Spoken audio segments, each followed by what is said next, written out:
Who wants to play a game? It's time for hide and seek. Run, run, run. Time to run and hide. Run, run, run. Hello, everybody. Welcome back to the Film Buds podcast. This is episode number 100. 140. Yeah, you got it. Nice. And my name is Henry. I'm Chloe. This time around, as it turns out, we got a great show for you. Great show. As it turns out. We got a great show. Thanks so much for joining us. We have a review of Palm Springs, the new Hulu original with Andy Samberg. And Kristen Melody. Yeah. Although, I guess it was, I thought he had co-written it, but I guess he just produced it. But no, Lonely Island produced it. But Gotcha. It was Andy Sardis wrote it. Okay. Pretty sure.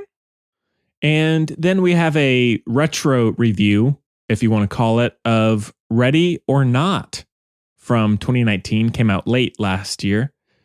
And also there's the new Sofia Coppola movie as well. There's Olivia Wilde directing a Marvel movie. I mean, that is fine with me. Like I keep telling you, if we consolidate things I don't like, then I'm happy about it. Yeah. Yes. We have listeners. Do they know what it is? It's something possibly with Spider Girl. What the heck is Spider Girl? I don't know. Oh, God, I've never heard of that. Oh, no. I'm down. Look, I'm down. Mm. Because I like Spider-Man. Everybody likes Peter Parker. Mm-hmm. Why did Spider-Man and Spider-Girl and like Batman and Batgirl? That's inherently so problematic. Yeah. Sorry to start there, but like, has anyone thought of like, why is that a thing? I'm sure people have. Like, people know the outfits are ridiculous, but like the idea, like it literally... That's very annoying. I mean, there is Catwoman, but she didn't even. Yeah, but she's didn't she start out evil or something? Wasn't she baddie? Well, I don't know if it really matters if she's good or bad. Be called Catwoman. It does, because if you're a woman, then the thing you're evil, and if you're a girl, you're innocent. Because those are like the two tropes. Gotcha. Okay. Well, we'll get to it. Bad. And we have listener questions, other stuff we watched. I saw The Tax Collector, as I told Chloe. Can't wait to talk about that. We got to get to our question. Oh, yeah, we haven't forgotten. Naomi. I think it's Naomi, but tomato. That was good. It's been over a week, so I'm proud of that. Yeah. Unless that's not her name, in which case fill it in here. Just go back and edit it. Okay. I think we got it though.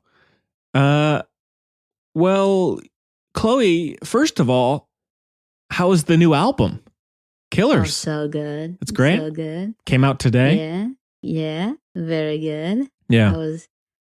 It's kind of funny. Okay, so one of my very favorite songs, maybe my favorite song on it, is.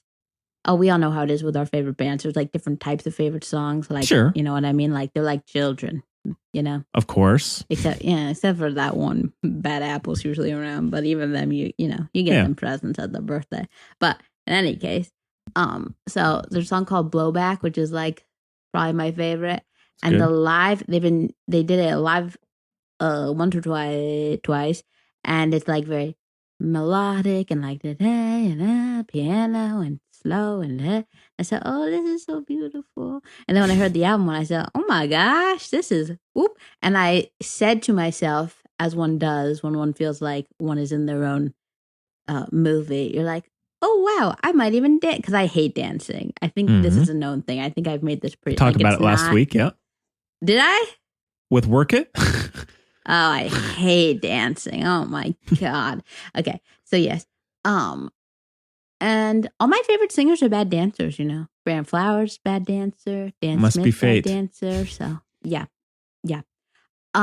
So anyway, so I was like, oh wow. And I even like started dancing a little bit at the beginning of Blowback. And then I was like, oh, look at me. I'm even dancing because it's so good. And then it took like 2 steps. And I was like, no, this isn't right. Well, there you go. But that's pretty good. That's pretty good for me. So you're getting there. Yeah. Yeah. I can dance with the top the top third of my body is good. My head can do a lot of weird stuff because of my tissue. That sounds really weird, but my neck can. I'm like an owl. I'm not. I'm like a geriatric owl. Like I can't go all the way anymore, but I can go further than people are supposed to, and that kind of thing. Yeah. And I can click it out of joint. Oh. Yeah, but it goes. Wow. We'll have to. But I can't do the back thing. Try and get that on air at some point. It's kind of gross. Yeah. I can do the thing Daniel Radcliffe can do. It must be a Jew thing because where I was going to make a joke about black magic because of the second movie, but it might be too deep. But where you can turn your wrist 180. Oh yeah. I was so excited when I saw he could do that. I was like, oh my god! Like you said, that's fate too. Bad jam singing. Wow. Yeah, I listened. How are you? Oh, not too bad. Had a pretty busy week. Glad it's the weekend, but started school back up as well and all that. Did you have to do like introductions? Is it, tell me the deal. Do you have to go at certain times?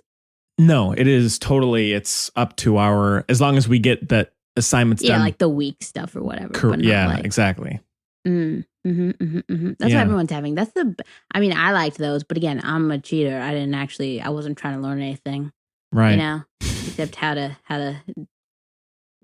succeed in academia without really trying. Exactly. Daniel Radcliffe reference again, so that's good. That's sure. good. Yeah, but you have to do like stupid icebreakers though and stuff. I mean, you have to like post a little thing about yourself, but it's not like I have to do a video or anything. It's not too bad. Do you already know the people? Is it the same people? Because your program is no. Whatever? Since it's I'm in classes right now where it's pretty mixed. A lot of different types of people. Well, that's cool. Do you have any third favorites? To be perfectly honest, I haven't looked. You hate them all. You haven't looked. You haven't started. I've started. I just haven't been looking at what other people are saying. I said which class seems to be your favorite? Oh, sorry. I thought you were talking about the people. The social media class is the one that's a class. It is. That's so weird. Yeah. It's called social media. Is it like social media marketing? It's like it's all about like social media within like entertainment business or business in general. How ancient is the person teaching it? How what? And how old are they ancient? No, it's like late 30s, maybe. Well, in social media land, that's it's like football. He's done, yeah. Ballet, but no, football's a long time. Ballet is a better one. But also, are they using the online thing well? Yeah, I'd say so. I mean, again, I'm still very early on. I can't say too much, but so far, no issues. Yeah.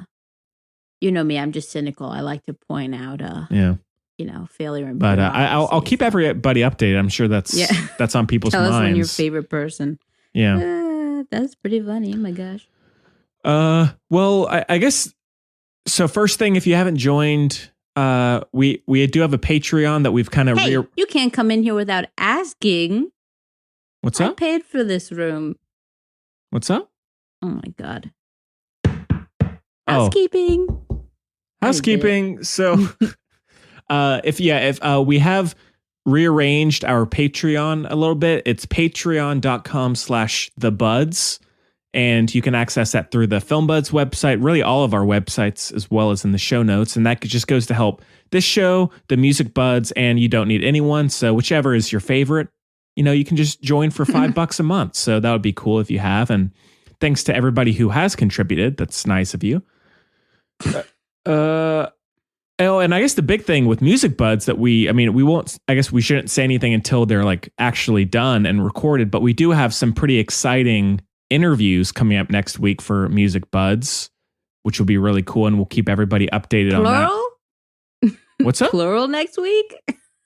Well, Oh, whatever. Okay. Possibly. I'm trying. I'm with you, audience. That's fine. The one I told you about yesterday. That's like I can't change the day. Yeah, like, yeah. So that one definitely next week. But anyways, stay updated on social media and all that. So that'll be really cool. And we have some really cool guests. That's some of whom we've talked about on the show before. So that's cool. Yeah, they're coming on to settle their beef. Yeah, big time. It's gonna be wild. Yeah. Chloe, anything else you want to mention? Any thoughts? No, I can't think of anything. Okay. You know how it goes. Yeah. Anytime anyone asks me, I got nothing but the worst possible time. I'll let you know. Please. Please do. Okay. Well, I guess we can just jump right in. I suppose we have a fair bit to talk about. Yeah. Let's start with the clip. As I think Chloe has it. Let's get into our first. Oh, I have it. Yeah. Let's get into our first review, which is Palm Springs, currently on Hulu right now. And as we said, Chloe, I got to make sure you pick good clips. I don't want any spoilers. I don't want to read IMDb for either of these. I'll give a little one. Okay, I know everyone's already seen Palm Springs, but both these movies are so much better when you go. It had the biggest viewership of any Hulu first weekend, whatever. Yeah, it had that really record-breaking deal too at Sundance. $17 million and 69 cents or something.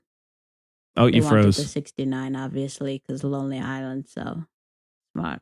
You froze too. You just keep talking.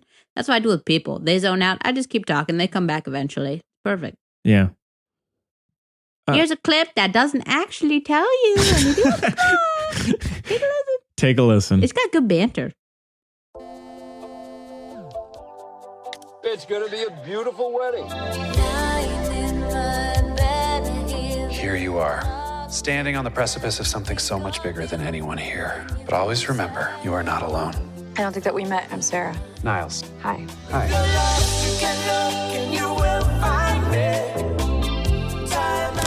Nice.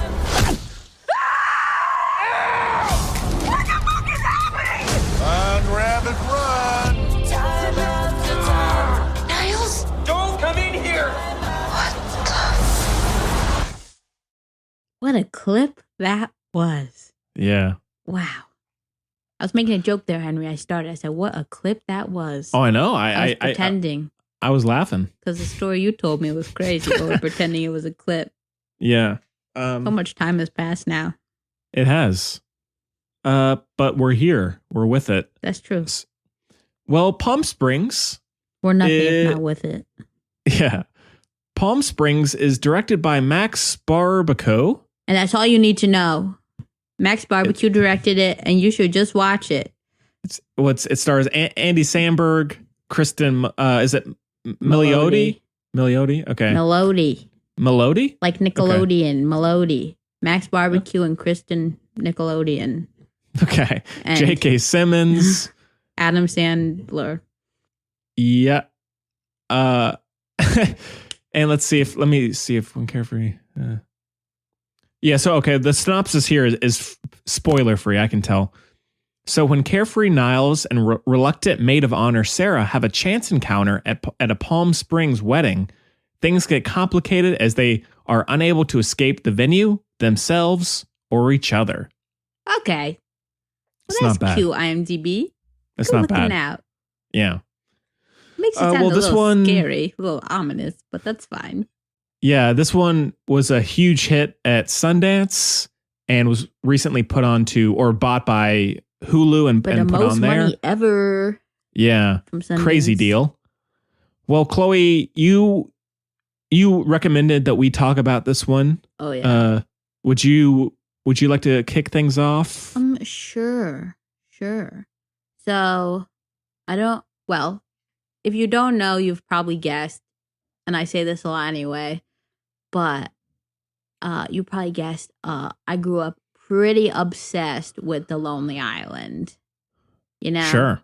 3 nice Jewish boys being hilarious, making their way in the world. Pretty wonderful. Kaylee and I specifically have all been very attached, if not obsessed, to the Lonely Island. Like it's all we do. Like we not anymore, but we still quote it. Send each other texts and stuff that just says we like sports, like stuff like that. Which is maybe a deep cut, but we love it. Threw It on the Ground is one of our favorites. I mean, there are so many good ones. Oh yeah, of course. Obviously, they have progressed far beyond that, gone in their own little directions, but still stayed BFFs, which is adorable. Again, I'm kind of we love the Lonely Island. Kaylee and Allie and I, who needs Alvin and the Chipmunks? Give me the three of them any day. I'd like to think Kaylee, Allie, and I are like them. Yeah. So I'd be Andy Samberg because the attention hog, right? Of course. The the main, the one who's too loud, right? But he's pretty chill. He's a combo, like myself. You are. And then I believe Akiva, Kaylee would be Akiva, mostly because of the height and lack of width. Tall and skinny, basically. And then and also it seems like Akiva and Andy are a little more like codependent, maybe, kind of thing. I don't know. But then Yorma, who's the cutie and the shortest, obviously Allie, right? Sure. The cutest, and just like the most prolific, I would say, but people don't realize it. Yeah. Okay. And he comes in with all the funniest quips. Okay. So that was not the question you asked at all, but I feel like I'm glad we got through that. Yeah. To know. I think for the three of us, our favorite Lonely Island song might be Like a Creep, which is an odd choice, but that's just how it is, So that's don't who ask you are. Me. Yeah. Thank you. Yeah, true. That's why we loved it so much, I guess. Anyway, but yeah, it's been so cool to watch Andy Samberg's, and the Lonely Island overall, but considering they all produced it, but Andy Samberg's obviously the main character and everything. Like, it's just been so cool to see his trajectory and how they've all stayed together, but also like been able to do their own things with each other's kind of like support and stuff, which is very neat. Yeah. So this movie, there was so much hype, and I watched it with my mom, which was very fun. And I knew that it was going to be better for her. I didn't tell her anything about it. Like I'm trying to do here just because I think it's cooler. Because when I started watching it from the beginning, it was like one of those M. Night Shyamalan, like when you're trying to, when you expect the twist or whatever. I don't know if that's quite the way to put it, but I was noticing things from the very beginning that are would have been more fun to notice on second watch, if that makes sense. But it was still fun, either way. But regardless, I thought, I guess in short, I thought it was the best romantic comedy in I don't even know how long. Wow. Yeah. I thought it was so sweet, so well thought out, original enough. Also, I think we've been, oh, dang it.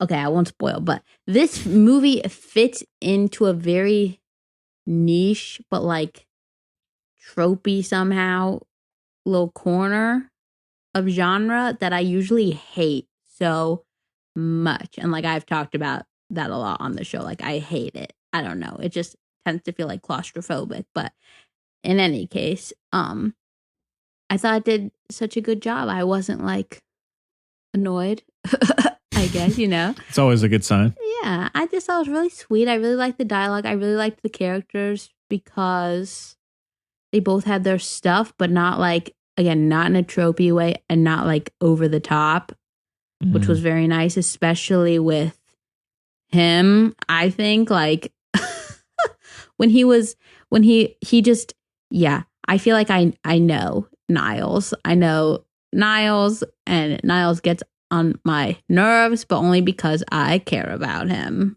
Do you know what I mean? Like, God. And I relate to her so much. Obviously, not all the way because I'm not really, yeah.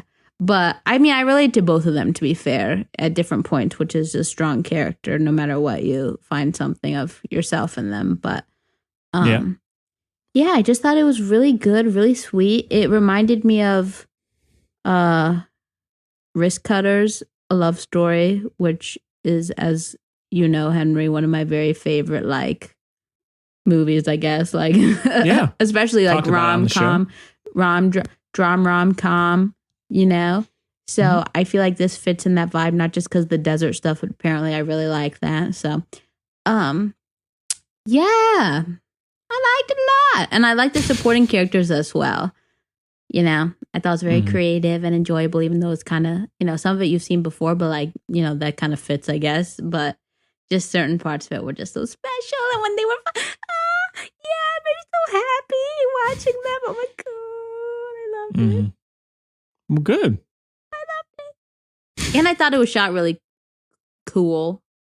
It was shot, I think, almost like music video, but like chill. Like, don't get concerned. I'm not talking like Jennifer Lopez over here. Okay, I'm talking like low budget Arcade Fire, but in like a good way. You know what I mean?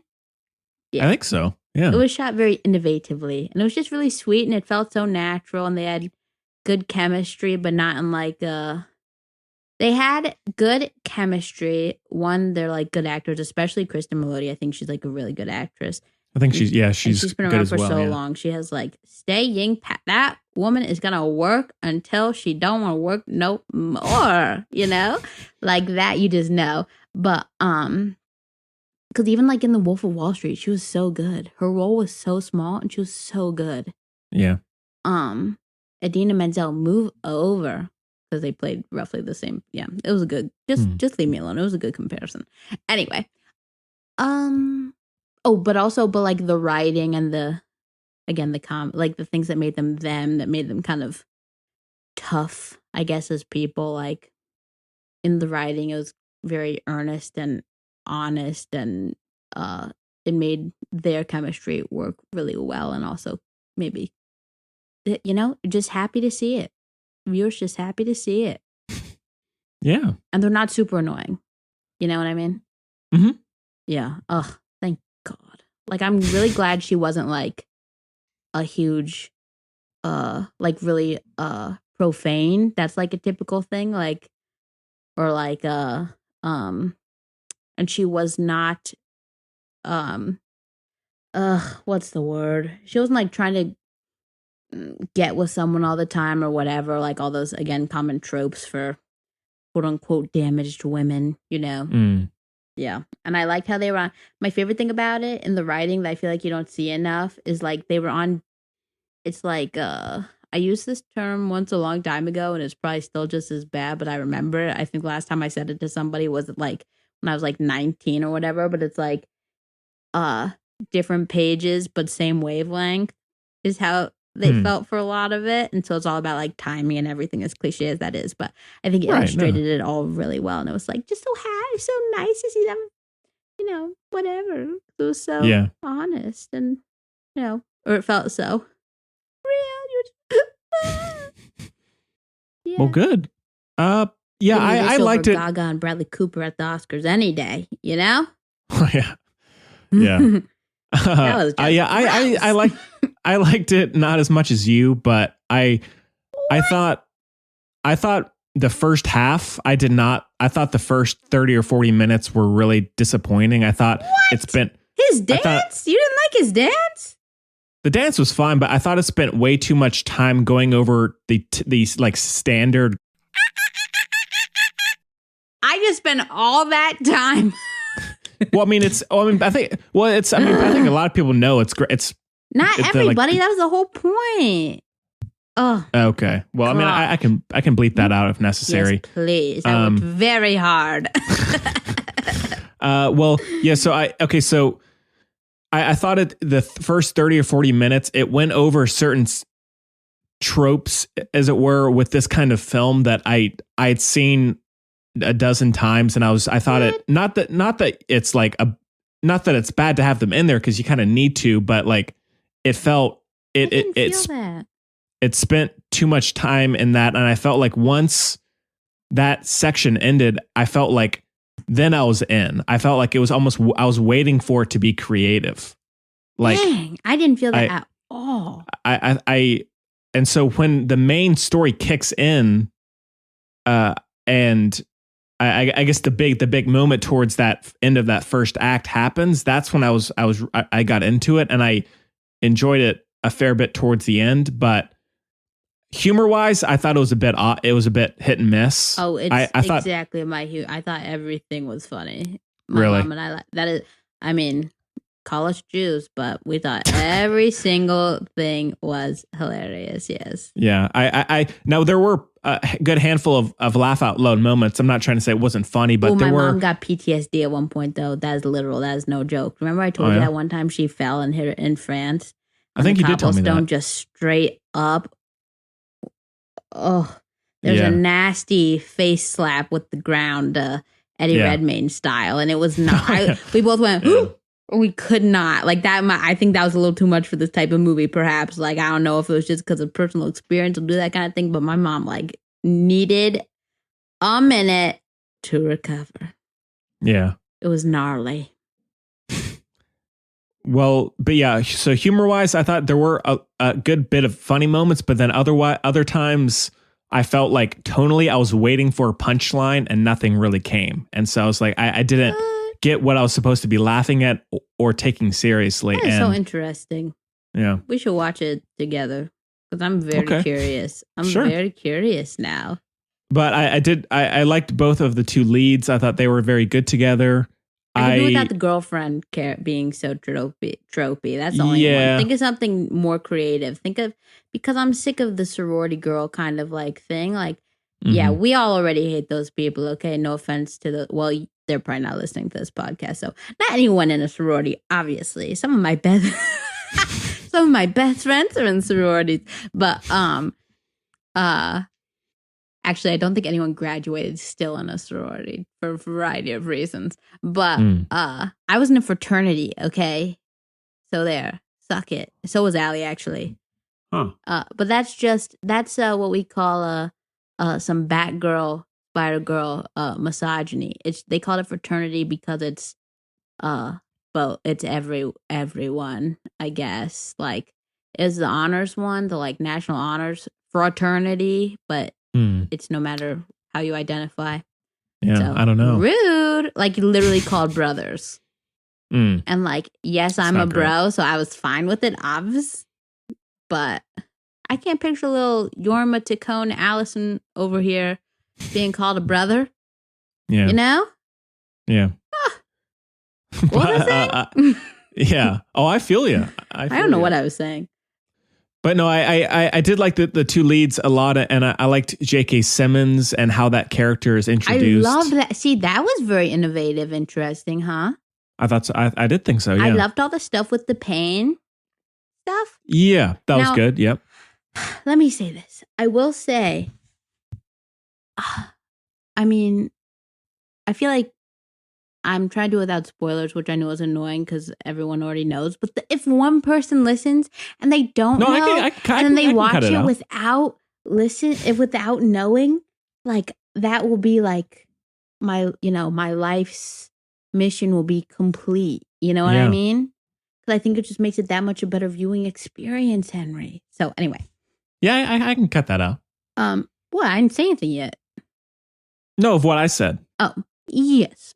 Put in a gorilla noise. It's a throwback. It's a very subtle callback to Ad Astra. Okay. But yeah. So without spoiling it, I think that's how they got around but you thought it was so boring and like been there, done that old hat. But I think that they got around it. They circumvented that stuff by a little bit of telling, not showing, which is kind of, well, they showed their tell, not show, which is pretty cool. So, okay, let me explain. I know that didn't make any sense to anyone. It barely made sense to me. But what I mean is, Andy Samberg had a big storyline that we didn't need to see, didn't want to see, didn't get to see, right? But he's communicating some of that story, what he's dealt with, to other characters, so we get it through the telling, which I appreciate, because I just like, we don't want that. You thought it was still there, which is fair enough. I didn't think it was there, and I think they got around it pretty well. But also, they showed it in his actions, which also made him very endearing and the kind of person you would want to be with, be around, whatever, which I really appreciated, because like that is also really typical. This might become a therapy session. It's also really typical with like quote unquote or whatever, like good guys, like the whatever, like overall, like they do that, or not even guys, just like people, I guess. But you know what I mean. In his case, what made Niles so realistic, I think, is like he was clearly like a thoughtful, emotionally in touch man in the less, like he could give it as long as it didn't actually have anything to do with him. Right. He made other people's, he thought about other people, cared about them, like wanted to make their lives better and stuff, but without any actual like tether, like connection, whatever. So that juxtaposition I really liked. That doesn't really have anything to do with the movie, except that I really liked like I said, the characters. They're really well thought out. That's the writing, and Yeah, and I liked that they left certain things unsaid, like the whispering.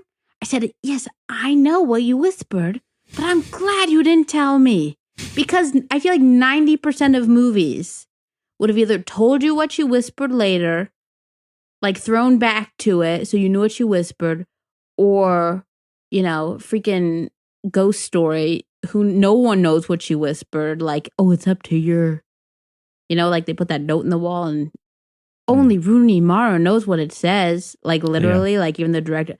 I said, oh my God, okay. Somebody knocked that house down and then knocked David me Lowery. out with it. Yeah, exactly. So, yeah, I just thought it was really well done. I don't think it was like insulting to the audience at all, which tends to really bother me, especially in like sci-fi things that can happen. I get, no, not even, well, I mean, don't explain quantum physics to me because I don't want to know. But like, don't, as far as like jumping around and stuff, I guess I should just say movies and stuff with that utilizes like time and chronology and like move stuff around a little bit. Like they do that, but then they're like, this is what's happening though. And it's like, I know, just let me watch a movie. Shh. Ugh. It's like having somebody kicking the back of your seat when you're watching a movie when they tell you things that you can figure out on your own. You know what I mean? Mm-hmm. Stop interrupting my experience. Yeah. Been there. With your foot. Were you a foot kicker? Were you a kicker? Well, foot kicker. No. Did you ever in like planes or anything? Now this is a question. I mean, when I was maybe very young, possibly. You probably didn't. There are two kinds of people. No shade if you're that kind of person. One of the people. Well, no shade to anyone, okay? Unless you're really hot, and then you get that shade. Get it? Yeah. But there are two types of people. There are the people on the planes who will indeed recline, and the people who absolutely will not. Absolutely. It doesn't even matter if there's no one in the seat behind you. You won't do it because there could be somebody there. We'll at see. Some point. Chloe, I hate to break your. There's a third option? If there's absolutely no one behind me, I will. Henry, that's a joke. Okay, if there's no one behind you, everyone's got to do it. You're like, wow, this is the best day of my life. Okay? Yeah. That's not what I mean. Okay, fine.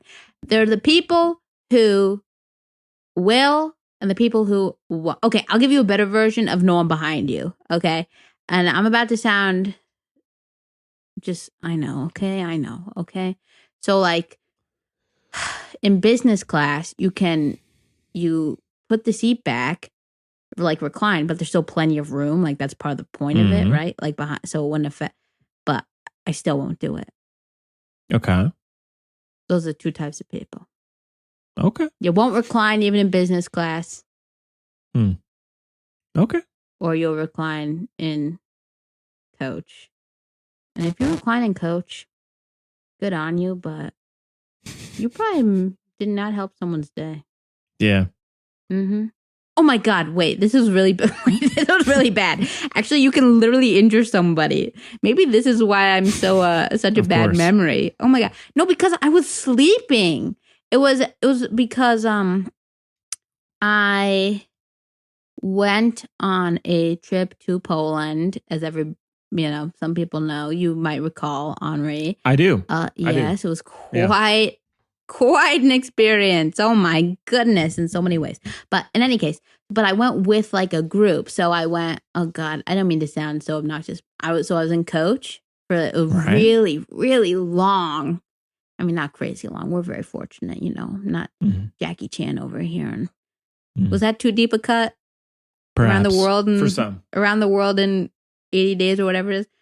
Yep. So anyway. You can keep going. Steve Coogan. But so I was on that and I was sleeping and my head was down because I sleep with my head down on the, arms crossed, like I Dream a Genie style, except just keep it down. Right. And on the tray, and the person in front of me reclined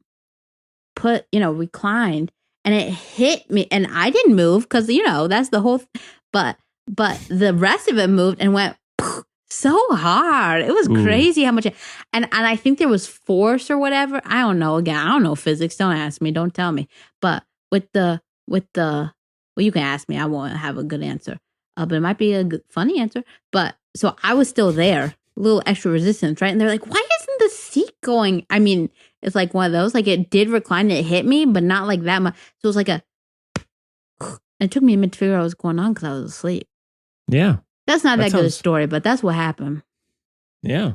And it was also the girls who happened to be in front of me were his girlfriend in this movie. 110%. And I gave them my nuts and they didn't give them back. Like, no, listen, I know. I gave them, because, I have a lot, God, everyone knows. Even for a plane of Jewish people, I have a lot of dietary restrictions, right? Right. Yeah. And so I brought like all my own food for the trip because I just cannot really eat very much stuff and it's annoying because there were like, you could have the gluten-free one or you could have the vegan one or you could have, but I'm like, or the dairy-free. I'm like, I need it all. So I ate a lot of apples. In any case, me too. I gave them my nuts. I can't even eat apples anymore, actually, Henry. But wow, I know. Ugh, I love apples. I did too. Oh my God, I'm probably gonna start ignoring that rule soon because I really like them. Yeah. Anyway, you're only human. But it was a bag. Like a proper, because I had certain little foods in my carry-on, right? As one does. And they just kept the whole bag. And then a couple days later, I saw them munching from the bag. A couple days later. It's not like they forgot about the bag. Do you know what I mean? Yeah. That's amazing. I mean, it really hurt upset You're me. saving that. I mean, I wasn't. I was sharing, but I know. Supposed to just take a couple. Gosh, that was not a fun plane ride. It doesn't sound like it, Chloe. That was not a plane ride I would like to live over and over and over again. I can tell you that right now. Oh my God! Also, the girl. Did I tell you about the girl I was sitting next to on it? No. Can I do it or no? Please. It was alphabetical. I think I have told this, but it was a long time ago now. Alphabetical? Oh, yeah. Yeah, because we didn't buy our own tickets, so it's just alphabetical. No, was it? Nah, her last name started with a K. I don't know why we were there next to each other. But in any case, it was the same. I should just say, I sat next to her there and the way back because all the seating was the same because of somebody else bought all our tickets. That makes sense? Yeah. And so on the way there, I was like, oh, this is nice. I actually got somebody who's like kind of cool and nice to sit next to, whatever, right? And I was like, she's loud, but at least she's nice to me because, we're all broken inside. And don't worry, I made friends and they actually turned out to be like the coolest people. So it's chill. Okay. But also, we weren't really, I mean, I was like, it's fine. It's a lot. I'm happy. Anyway, I'm glad, Chloe. I really just wanted to be by myself, but you can't really do that, I guess. It's the best way to put it. But they had a lot too. Everyone there had so much drama. I said, y'all, why are you're being ratchet? Like, this is not, well, it was spring break, okay? It was. Yeah, see, that's why I put in headphones and I'm done. I'm out. For the whole trip?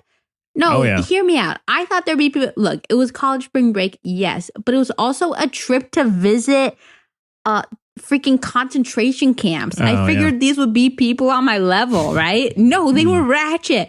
They were all sleeping with around and like cheating on. And then some people thought, I said, oh my God. Well, there go the stereotypes about Jews being nerds. God, I guess it is just me because this was crazy, you know? Yeah. And so I'll cut it short. Okay. So there was major drama where this girl, she is so nice. This other girl, she was so nice. She looked like the the Muppet from the band, I think she's like a lady Muppet from the band with the like long hair. I think so. And I think she has sunglasses, like, that I think plays bass or something. I believe so. Yeah. Based on the hand movements I'm doing instinctively. I'm a little foggy, but yeah, sure. Who ain't? So, so she looked like her, but she was so nice. She was going to school for social work, I think, like very, sweet, but a little, I don't know what the right word is, naive. I don't blame her though, because trust me. And I hope she's doing great. But so she thought she was dating this dude who also went on the trip, like pre-trip. Like she thought they'd been dating for like a year, which I don't know. I think this is why I'm saying I think it was him, because they were like, oh yeah, she's crazy, whatever. I'm like, if that's your best, I don't think she's crazy. Maybe it's because I'm crazy, but I don't think she's crazy. I think you're clearly not, even if she was crazy, you weren't setting things up as well as you coulda, shoulda, wouldn't have. You know what I mean? So basically, she was going around saying that he was her boyfriend and everything. And he was like, oh, no, she's not my girlfriend. Like, we just hang out. Like, we're just friends. I remember him saying specifically, like, we're all just really close, like, from their. I said, ugh. So anyway, then don't worry. So then the girl I sat next to, who's on the plane ride, whose parents owned an axe throwing company. She was also pretty cool, actually. Throwing, you said? Yeah. Oh, they owned an the first axe throwing place in Detroit or something. And I was like, okay, great. I still understand how that's allowed. Like drinking and axe throwing, I still think it's a problem. When I bowl, have you ever had it? When you bowl and the ball goes behind you? I've done that. No. I've done that. I imagine it could happen with an axe as well. Oh my God. That was her deal. She was about to start a job with Planned Parenthood. She got a really coveted internship, whatever, with Planned Parenthood. And I was like, oh yeah, you're cool, I guess, whatever, right? Kind of thing. Like you said, and she's very nice, whatever. But like a little like high energy, which I know contrary to how I come off on here or whatever, like I'm not very high end. I'm an observer by nature. You know what I mean? I'm like, sure. And I don't like small talk usually. This isn't small talk. This is something else. But you know what I mean? Something. Yeah. She was very nice on the way there. And then once we got there, we didn't really talk. I had my other friends who were weirdly the cool ones. And I was like, well, this is odd. So yeah, I know, weird. It was weird. Very weird. One of them's like an like one of them's she's like a model, like a proper model, like I can't remember. Like Calvin Klein maybe, and then cool, and then like Instagram or whatever, and I was like, what the heck is this? And then the other one is super good. So yeah, it was pretty funny. But in any case, so I didn't really talk to this girl on the trip, except, oh my God, I totally forgot about this. And there were like 80 of, no, there were a lot of us though, maybe like 50 or something.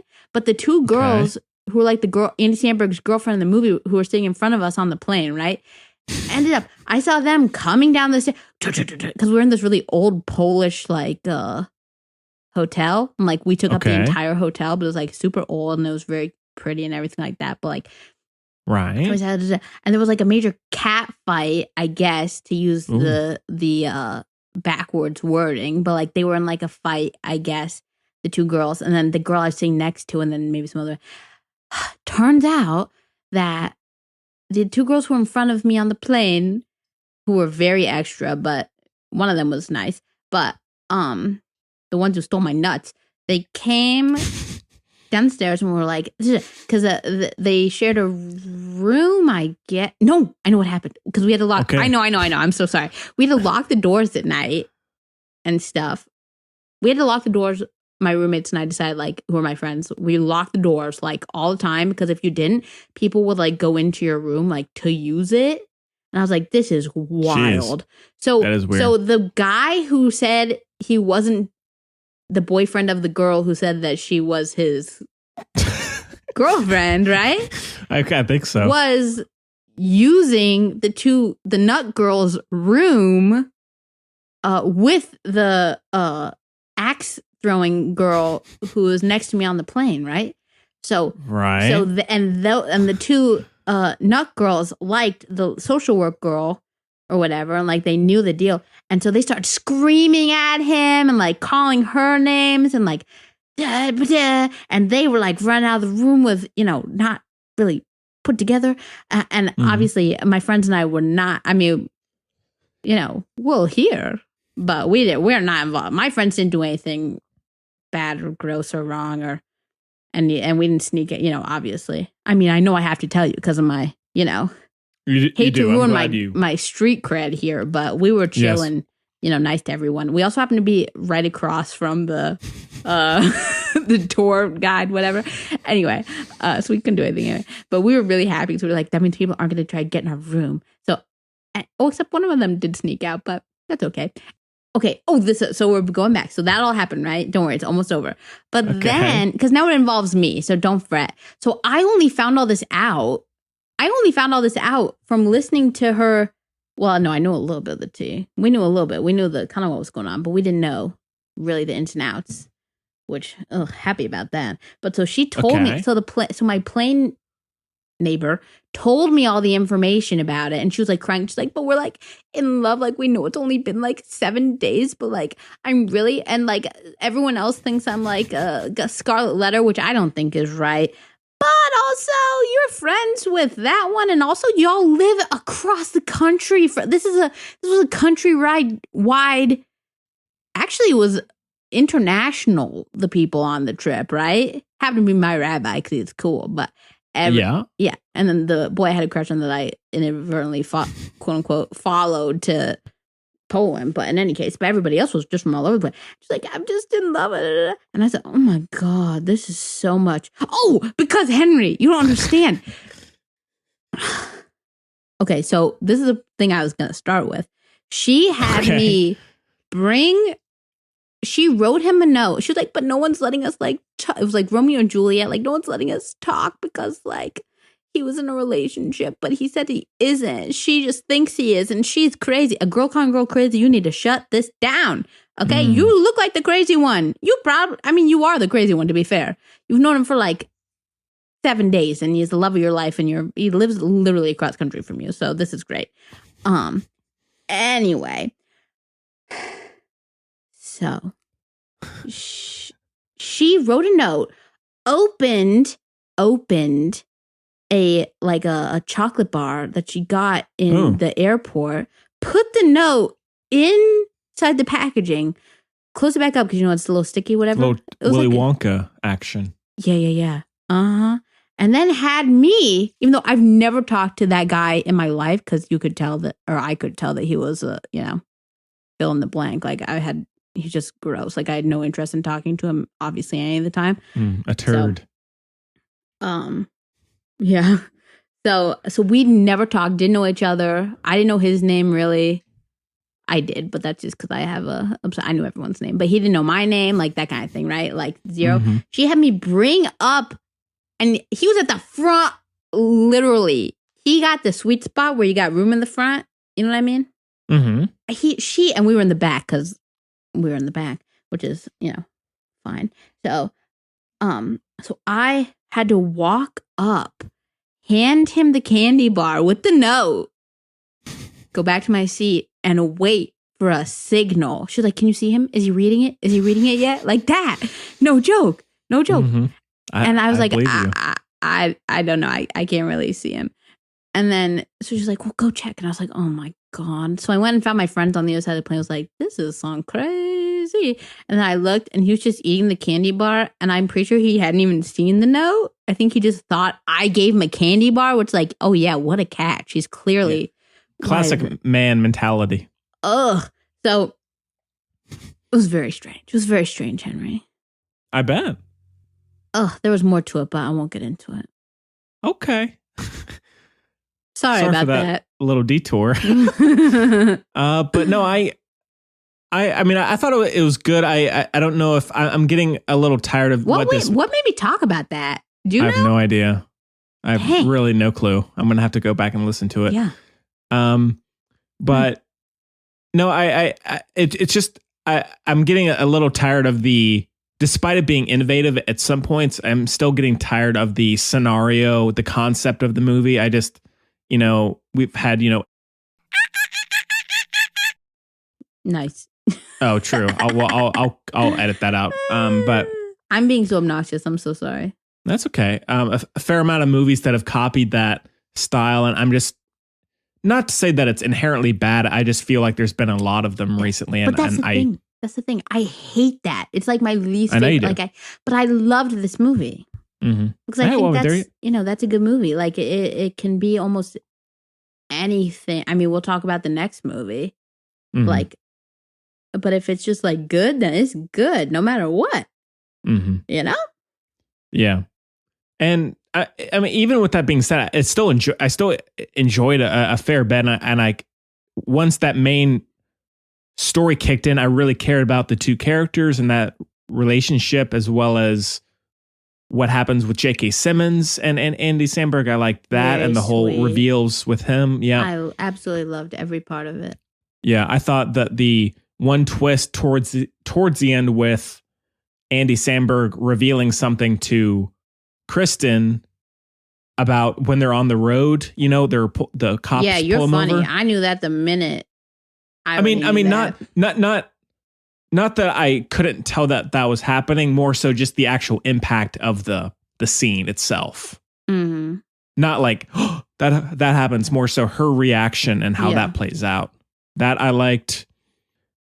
I did find. I mean, it's just a little one-off thing. I thought it was kind of weird in the third act when Andy Samberg. He gets the ride from the guy, and he tells him that story, about who he is, or supposedly. No, that's funny. No, it's not that. Saying it's not true. It's just funny. Yeah, I'm not debating you there. I'm saying, like, when he pulls up, Andy Samberg and or the couple have the talk, and the guy's just like, I feel like it's again, this is a nitpick, but it's like the guy who gave them the ride, where is he? Yeah. It's what he says is such a big deal. It's like they never cut back to him. But it's not true. I know it is, but the guy doesn't know that. I mean, again, this is just something. He didn't seem totally with it, to be fair. I don't know how much I would have loved a little payoff with that. But other than that, I mean, I still have an issue with the first act or so, but overall, still a solid movie for me. That's so funny. I'd have zero. Not my favorite of this kind of concept. Not your favorite of this? Oh, you love it. The other one. I mean, there's Tom Cruise. And I mean, I love the original as well, and so I'm not. And I mean, So I like this concept, and in many ways it does it well. It's just that I didn't love it totally as much as you did. Oh, I loved it totally. I loved every second. It made me feel so happy and joyous. Oh my God. Well, I'm glad, Chloe. And I loved the way it looked as well. See, I didn't actually. Really? I did. I get the location as part of the story. I actually did not enjoy the look of it. I don't know. I thought the wedding was ugly, but I think that's not really a problem because that was the kind of like crunchy kind of, well, like rich crunchy, you know. Ugh. Right. I mean, and not that a movie like this I need to find visually amazing. I just, you having brought that up, I did not love the look of it. I loved the desert scenes. I loved the special effects. I loved the presentation of all that, which I think was unique. I thought the presentation of that stuff was good. Now, how did you feel? Because you're saying that this is kind of a tired or worn, which I'm not going to argue with, but how do you feel about the subtle ways they addressed the tropes, like her first kind of, like they addressed what has happened in other, you know what I mean? God, I'm doing a terrible job. Maybe. I don't know if this spoiler free is worth it, but it's happening now. So sorry, buddies. But you know what? Like, she was like, oh, well, this thing usually helps in like the movies or whatever. So I'm going to do that. Yeah, that's I guess the more self-aware, so to speak, I guess. Yeah. That stuff I liked. It's just that at the same time in that first section, I felt like I was just kind of waiting for the main story to kick in. And I enjoy the little nuggets of that stuff. That I feel like is the problem with when you know. You're waiting for the Shyamalan the whole time. Sure. That's fair. You know? But, you know, I had heard so much about this movie. I exactly. Even inadvertently, I just couldn't not know going in, you know. I mean, I didn't watch the trailer beforehand, but I did hear a lot about it. I saw one line of something on the internet. I thought, are you freaking kidding? Oh, no, actually, I don't even think it was the internet. I think it was the age-old spoiler in my life, who's my favorite person, the love of my life. But it's true. My sister, she always spoils things. She doesn't mean to, but she's like, this is a fun thing I saw about this thing that I know you will love, which is true, I do. But I was like, I don't want to know that. I haven't seen it yet. Yeah. Just ask me if I've seen it yet. You know? But yeah, well, Chloe, anything else in particular about it? Perfection. Is this your favorite of the year? Yes. Over Birds of Prey? Over... Yes. Okay. For sure. But also, you know, I love this kind of like... I know you do, and that's okay. I was just curious. I love a romantic, you know, I love it. I love it. And again, they were real, and they got some issues and stuff. I loved it. I thought it had some really good twists. There were some moments I went, huh? I thought there were good twists as well, yeah. Well, then, out of 5, Chloe, it's a 4 for me. It's just... My favorite was the shot of her with the like confetti and everything. Yeah. Yeah. It was so beautiful. Oh yeah. That almost in and of itself, like the idea of that shot is like it. Oh, but I guess it doesn't help if you haven't seen it. Yeah. Dang it. Okay. It's like the bit. It's like the crystal clear moment of the like your memories of like 6 years ago when you were thrown just the craziest surprise, like not even crazy, you know what I mean, but just a beautiful surprise party with tons of metallic recyclable confetti, beautiful, and there's like a handmade banner with it says, but it's actually really good. You know what I mean? Mm-hmm. And it's just like everyone's there like, yay! You know what I mean? But and it's a crystal clear memory, except because you see everyone else, you're like, yeah, they're looking at you with their smiley, cute little Henry. You'd be there, obviously. Baches. But then in the memory, you also see your own face. You know how that happened? Do you ever have? Yeah, you see yourself. I think. Yeah, smiling and stuff. Yeah. Like, wow. Like you can see your own no, face. See, I actually don't do that. No. Really? No. No. It's always from my perspective. Well, I'm just a Samberg narcissist, so that must be it. Yeah. But yeah. Okay. And it's a little slow-mo. It's a little slow-mo. Yeah. Okay. All right. Well, let's move on then. What'd you give it? I gave it a 4. I must have blocked it out because that's so unacceptable to me. Mm. So Fair enough. yeah. Okay. Well, let's. Give me a quarter. This thing. Give me a quarter. Give me more than a.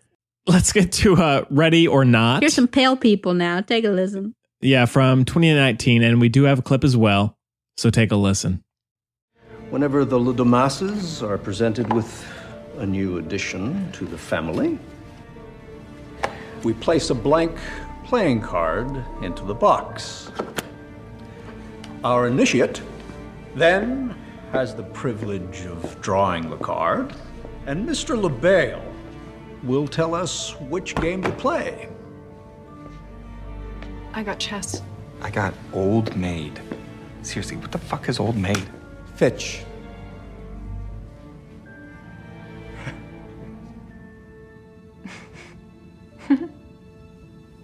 So I just take out the card. My dear, it is your turn.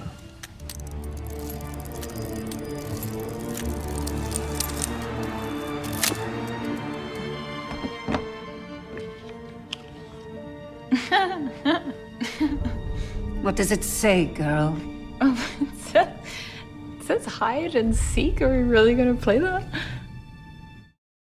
All right. Well, Ready or Not came out in fall of actually right around this time. Well, this is weird. Chloe, can I tell you something? Same day. This came out 1 year ago today. Whoa. Really? That's wild. That's wild. At least in the US. Well, that's great. And It's an American movie, isn't it? Yeah. And it stars Samara Weaving, Adam Brody, Mark O'Brien, Henry Czerny, Andy McDowell, Mulaney Scrofano. John. That's about it. And a bride. The synopsis. Oh, it's directed by. Excuse me, Matt Bettinelli Olpin and Tyler Gillett. Yeah, and say written because written by a different person. I'm pretty sure. It is written by 2 different people. Yeah. We'll say who it's written by. Stars Guy Busick Or don't. That's and fine, R. too. Christopher Murphy. Okay, yeah. And the synopsis is a bride's wedding night takes a sinister turn when her eccentric new in-laws force her to take part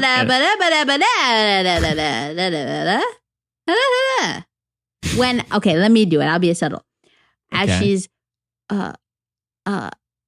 as she on the night after her wedding is unexpectedly forced to bond with her new in-laws in a particularly unusual way. Yeah. Well, this both of us did not see this in theaters, if I'm not mistaken, Chloe. You didn't see it. No, I did not see Yeah. it. But I really wanted to. I was in. Did you? Yeah, which is weird because it is like horror genre, which is usually like not my deal. But I really like Samara Weaving. And sorry to bring it up again, but obviously as a Jew, special place in my heart for Adam Brody. He's like, Sure. we're all obsessed with him. I think, to be fair, everyone's obsessed with Adam Brody. Hmm. And I don't quite know why. He's like the one like you don't, you know? Yeah. But I like him anyway. I feel like he's living, I was thinking this earlier, just like out of everyone, the whole world, I feel like Adam Brody is truly just like living his best life. Yeah, I really do. I really do. But yeah, you're correct. But I was interested and I knew more going in than I was. I mean, you definitely, if you watch the trailer for this one, it's kind of a disservice, but it was in like all the, we saw this as a preview a lot. Yeah, we did. Yeah. Well, do you want to start off or shall I, Chloe? I think you better, Henri. Okay. Well, yeah. As you said, I saw this trailer a million times when I was back when we were able to go to movie theaters, and I remember there being a little bit of hype about it. But I guess Knives Out came out slightly later, or no, it came out before. I think Knives Out might have been a summer movie. I can't remember offhand though. And I was curious about it, but I don't know. it just didn't do a whole lot for me. And I had heard some good things. I know some people didn't like it. And I guess in the end, I didn't like it. Oh. No. I thought it was, and I've been realizing I'm getting into this rut of like, because I feel like I've been criticizing things a lot lately. I realized that I've been watching too many movies because I noticed like so many recycled elements more and more. Mm. And maybe that's just because movies aren't being original, but like, well, this is also based on, I mean, this like Palm Springs is also super tropey based on, been around for a long time. Yeah. But more so doing something original within that genre, that broad genre. But you don't think it did? I thought it was just pretty. I thought it was dull. First of all, what? And I was so in it. I couldn't really. Yeah, I was. I thought none of the characters had anything about them. I couldn't tell you anything about anybody. I can tell you everything about all of them. They're just a kind of another. To me at least, they were just another pretentious rich family that I had seen 1,000 times. I didn't find them really funny. That's a whole. That's another thing. I thought it was very funny. Really, I laughed a lot. Yeah, man, this is another murder mystery on our hands. But I laughed a lot. Actually, that makes sense. But yeah, no, this one, I think this one had a lot of good satire, a lot of funny. I think it kept it kind of interesting, light in the yeah, and I'm perfectly fine with this kind of movie. It felt, not that this is inherently a bad thing, but it's like it almost felt like if the script for Knives Out had been given to Blumhouse and they like rewrote it for their own audience or genre. Yeah. And which, I mean, I'm fine with that, but I just didn't think there was a whole lot. What's up? As you know, not a big fan of Knives Out. Yes. Yeah. I guess we should say that, which I'm kind of the opposite, but not to say that really has an effect on one way or the other for me, but I felt from where it chose to begin and where it chose to end, I felt like not a lot happens. And That's I feel like crazy. I feel like a lot of the deaths are not, I don't need to have the kills, so to speak, in front and center, but I felt like that was all the movie was really hinging on. And those weren't even really that, like there wasn't any real wow moments for me. There wasn't, I thought it was very underwritten. I just didn't think it did anything really that clever. That's crazy to me. I think, and I thought it was paced so quickly that I felt like I remembered nothing. Oh, I could tell you. I mean, yeah. Wow, that is really interesting. I think it was really interesting. I found it enjoyable, I think, in a lot of ways. I don't like gore and stuff. So, like, yeah, as far as the tropiness and stuff, I like that it didn't harp on. I mean, the gore in it was very like Tarantino-esque, which is basically the only kind I'll deal with. Like, and I liked that each death, it wasn't like how do I say this? Each one kind of, without sounding too pretentious or whatever, each one kind of meant something, not each one's, but like this one, I'm not getting all, what's his name? Oh, crap. What's his name? Darren Aronofsky. I'm not getting all Aronofsky over here. Yeah. Okay, so I'm not getting like, this one means, no.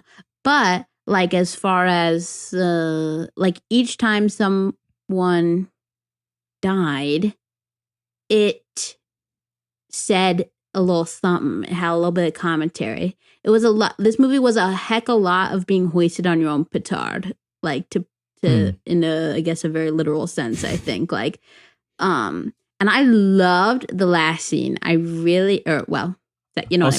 The big ending. I loved the ending. Oh, see, that's where I was out. I loved it. They had their cake and they ate it too. And I loved it. I was like, dang. And I think part of that is the awareness. Like, it is a very satirical movie, but it's also well done. I think a big part of that is Samara Weaving. I think she was like so strong. I really like her. I think I do too. She is good in it. I think she's always been I think she's good in basically everything I've seen her in, which is quite a few things. And she usually plays like I think it's happening less now, at least hopefully, because she's being more well known. But really, in most of the stuff I've seen her in, she's typecast as like the pretty, uppity, like mean girl kind of thing, or like the antagonist. Again, maybe because she's like pretty, I don't know.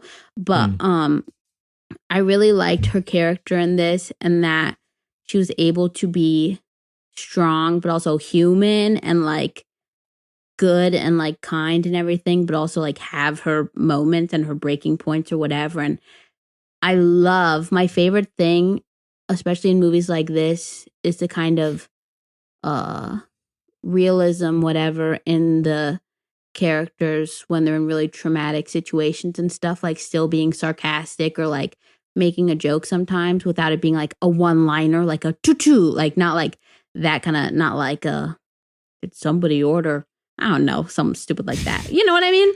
You got it. Yeah, I don't know, but she was at a certain point. She was like, Jesus Christ, just like she could, like she was just so over it, or she just, had moments like that, which seemed really true. And like, when pain was inflicted, I think they did a good job of like, she's not superhuman, that kind of thing, but also, I just think her acting was so. I was literally watching it and being like, I think she should. Well, I was obviously literally watching it. I was watching it and was literally like, I think she should get an Oscar nomination for this. I thought she was so good. It's great. I thought she was so good. I really did. Yeah, I thought she was good.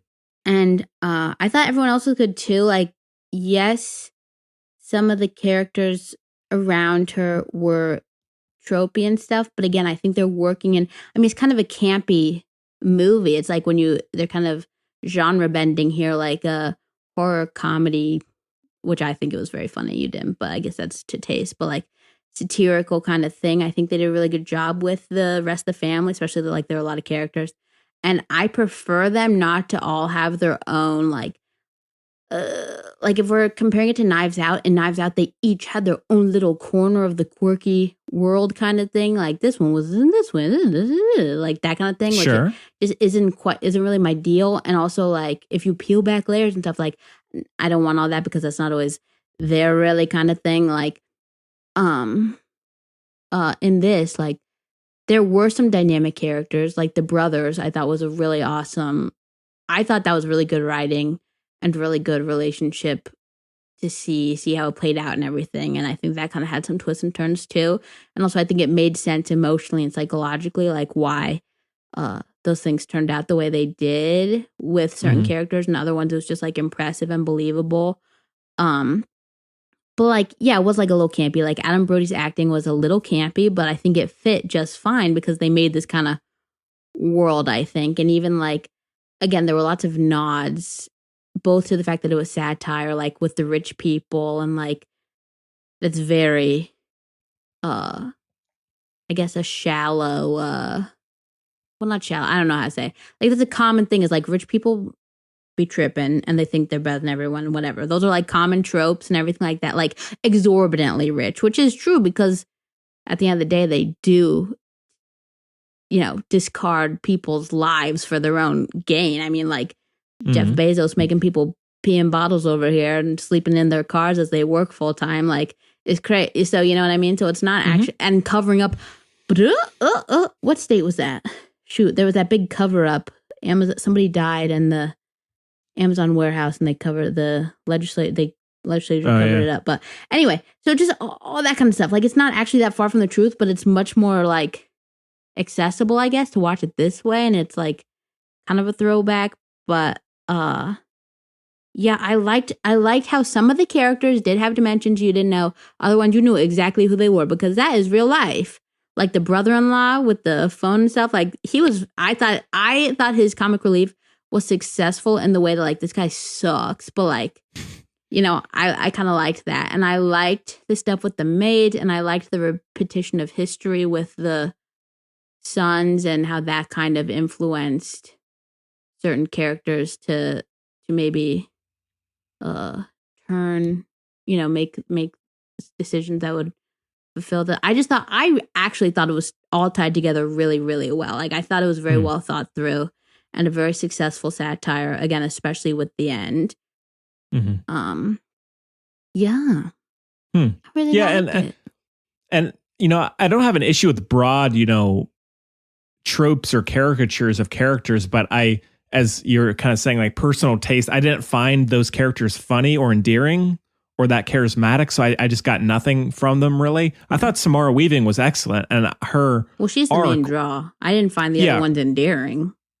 I mean interesting and interesting to have on screen, I should say. Well, I don't think they were supposed to be, because they're kind of servants. They kind of don't have. Interesting to watch. I mean, they need to have something there. I mean, just in terms of good execution of a character, that it's not. I don't need them to be fascinating, but I just didn't really find them that funny. I thought they were underwritten in a way to where I just didn't. There was just nothing for me to latch on to. And I liked Samara Weaving's arc. I thought that was by far the best part about it. It's just that whenever it would cut away from that, I was very disinterested. Man, and I was the opposite. I really thought it was all really solid. I really loved it.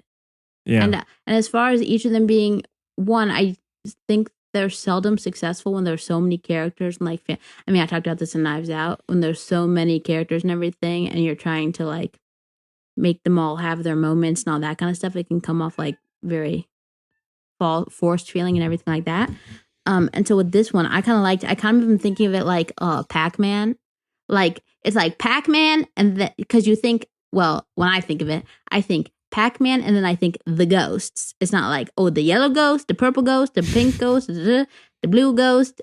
You know what I mean by that? So to me, it's like her, them. It's like light versus dark. And then there's a couple wild cards in the middle. And I think that's actually really successful, because in a way you get to know them more and more, like, or how do I, no, I shouldn't say that. You get to know them through, it's like, it's like,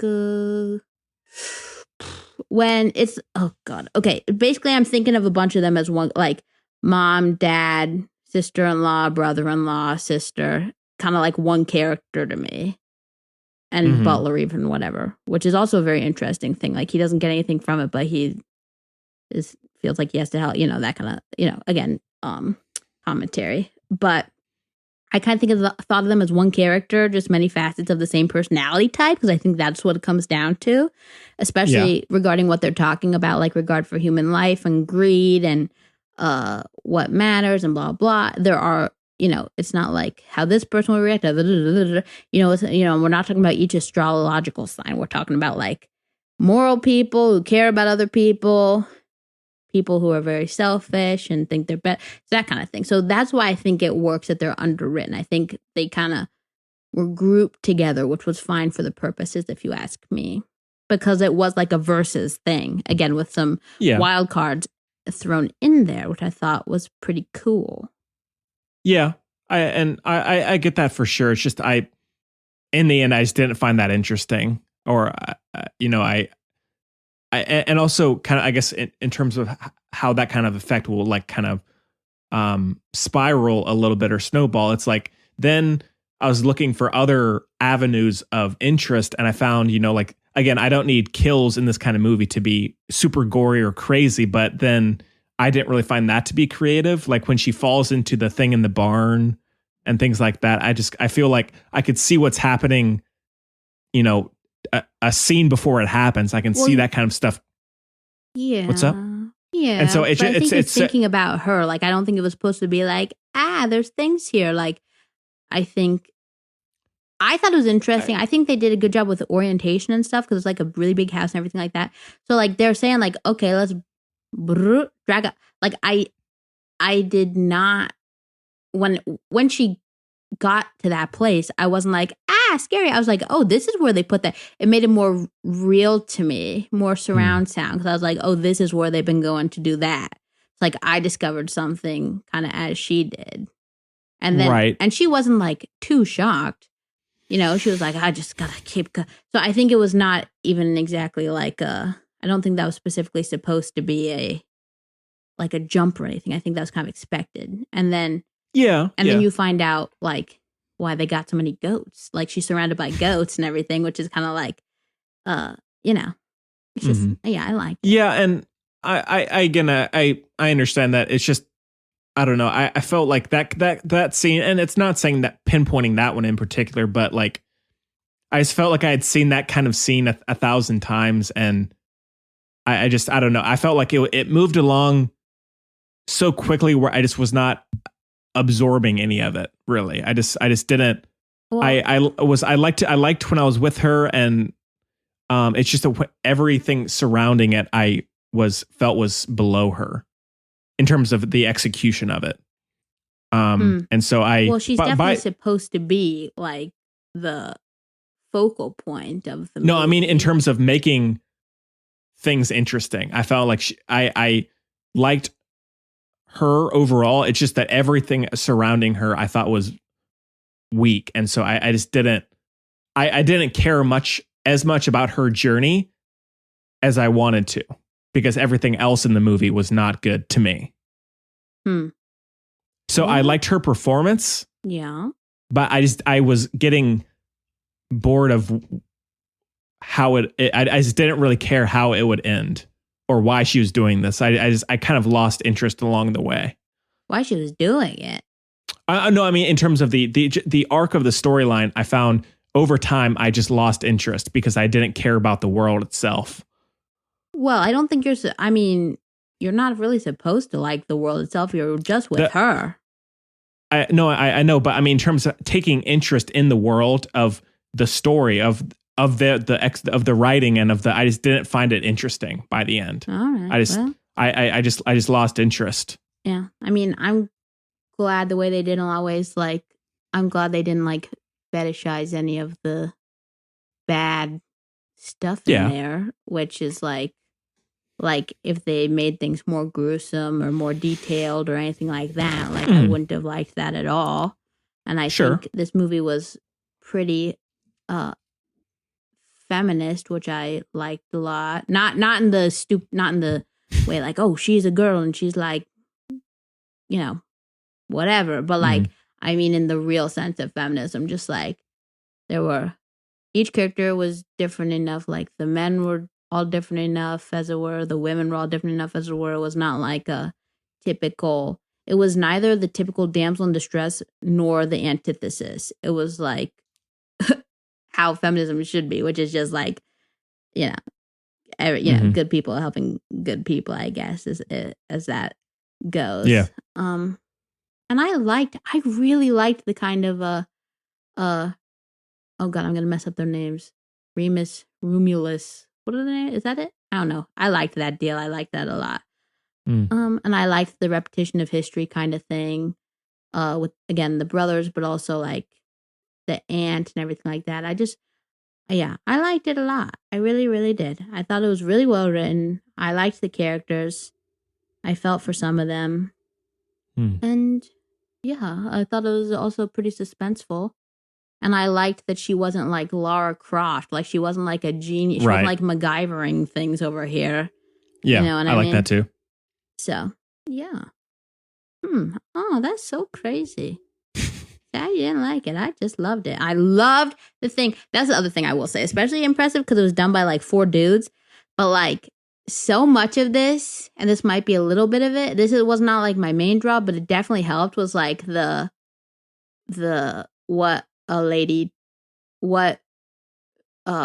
more feminine people I think seem to have to deal with. Like when she was in the car, I was like, I need help. Like I did it, and he was like, okay, like can you calm down? Like that kind of thing. Like that's so relatable. Like that kind of thing. Like you're being like, oh, like that kind of thing just really happens a lot with more, lady people. I think a lot in that kind of situation. It was just like I really felt that. So there were a lot of moments where I just really felt her a lot.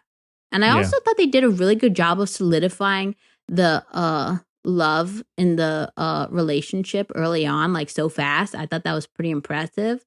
And especially like whether you know where the movie's going or not, I think either way you're like, just kind of, but they clearly love each other, so that's good. Like it's kind of like that's how it feels at first, and even like I really liked when he was tying her shoes, that kind of thing.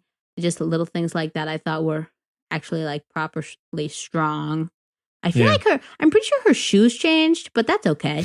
Like I'm pretty sure they went from white Converse to yellow Converse. But anyway, I could be wrong there, or maybe she just found another pair of Converse. It's a big old house. But I loved when she looked in the mirror and was like, because that is so real. Oh my God. I love this. To me, this is like the like campy horror version of Lady Bird, honestly. It was like, this is so relatable. Like when she looked in the mirror and then she just had to get on with it. But like, she was like, this is ridiculous, which is just so true. Yeah. I loved it. Yeah. And I mean, and there were moments for sure. It's not I'm just surprised you thought it was boring. I thought it was so good. Yeah, and I liked the three housekeepers added in there. I thought that was really good. I loved that whole thing. I really did. Yeah. I like Adam Brody. Yeah. Yeah, I liked him. Who don't? All right. Well, anything else? No, I thought it was great. I thought it did exactly everything it wanted to do, and I thought it did it really well. Yeah, and I'm glad she wasn't. Glad you liked it. I'm glad she wasn't. Again, I'm glad she wasn't disrespected at all in terms of filmmaking. Like there was nothing unnecessarily. Yeah, I thought it was a very feminist movie. I guess again in the real way, not in the obnoxious way, because they probably would not think it was feminist. But whatever. Yeah. Okay, well, out of 5? I mean, yeah. I just give it, man. What the, dang. I mean, a solid, okay, I got it. Okay, you know, Obsidian? Yeah. Okay, so what I pictured in my head was just a big, solid obsidian shape, 5-shaped piece of obsidian that kind of bangs down on the floor. Again, it's like slate, like no background, like no existence is back. It's just darkness, but it's not like a black wall. You know what I mean? And then the floor is just like slate, but also like shiny. You know what I mean? And it just and there's like a spotlight, and so it makes like a noise when it hits. And it's cool. Yes. Okay. Well, it's a 2.5 for me. 2.5. Oh my God. So I want people. Buddies, if you watch it, please let us. I'm like really curious. Yeah, I mean, I was watching or not watching. I was reading some reviews of it on Letterboxd, and it seemed pretty mixed. Like some people were like you, and then other people, some people disliked it even more, and so God, I think it's kind of it seems fairly mixed. Would this have been out on your top 10, Chloe, of last year? I can't remember what was on that. So who's to say? Me neither. It probably would be at least top 20. I'm probably being a little optimistic with that. Maybe top 15. I really can't remember. Yeah, me neither. Yeah, at all. But anyway. Okay. I thought it was very solid. Yeah. And it's the kind that I would like, I'd be like if my friends and I were in the mood for like obviously not if you were there because, you know, you'd storm out and protest. But if you know, if it's like, oh, do you guys want to, like I'd watch this with Mary and Meg. And like I'd happily watch it again. Do you know what I mean? Yeah. Yeah. Okay. Well, let's move on to talk a little news. Do you want to touch on the Sofia Coppola film? So I love Rashida Jones. I'm not going to watch it though. So Sofia Coppola has a new film coming out in October with Bill Murray and Rashida Jones, and it's I guess she did the Beguiled most recently, and so she's kind of going back to her roots of huge age gaps between Bill Murray and young women. Yeah, but I mean, it is the father and daughter here. It's not like they're in a relationship. Well, we'll see. You know, I doubt Bill Murray would do that, but I hope not. And we haven't talked about her a whole lot on the show before. I don't know if we've reviewed one. We have Bling Ring, didn't we? Oh, that's right. Yeah. We've talked about her. I don't like her. I wish she was I always say this every time. I wish she was the artistic director. I wish that was her thing. Something like that. Production, design. But yeah, and as I've said before, she's kind of hit and miss for me. I like Lost in Translation and I like The Bling Ring. I didn't love the Beguiled as much as some people did.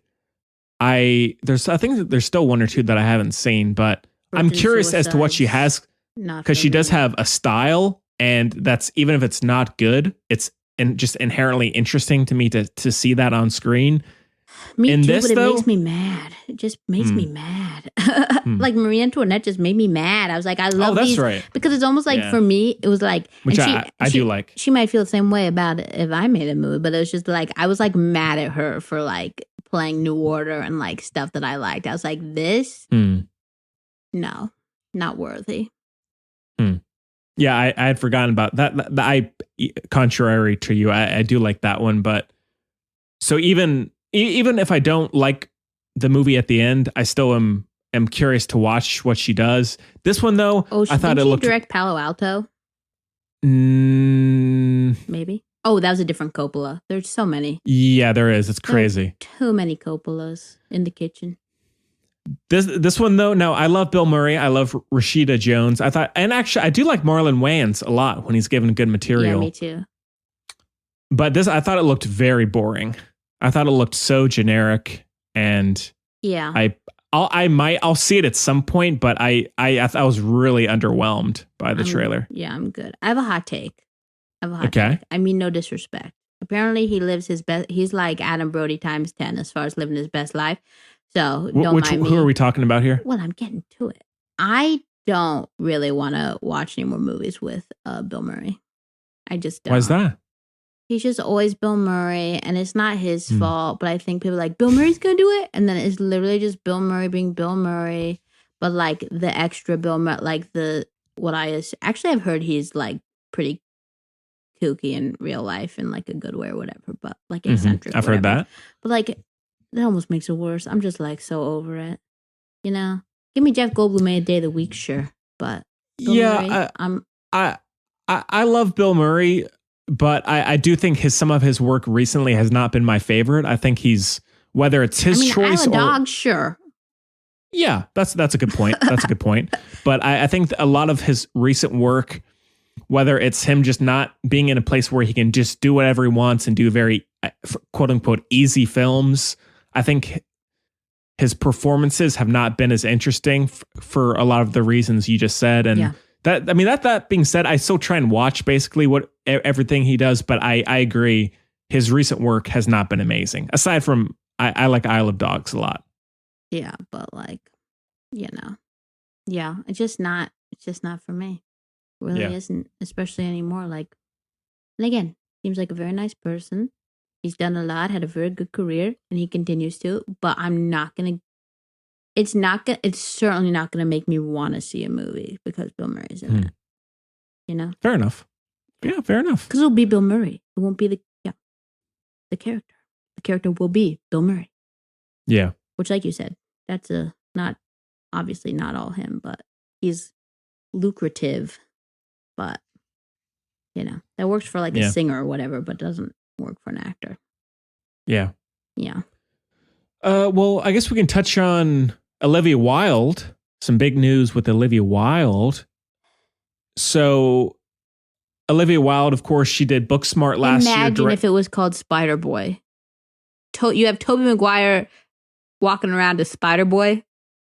Hey, I would watch it. So I don't have an issue with it personally, but well, then that's fine. But it should be Spider Woman, not Spider Girl.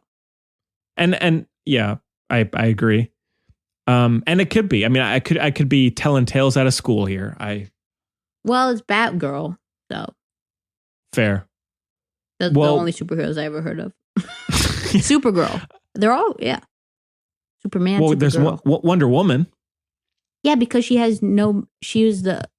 didn't stem from a male counterpart.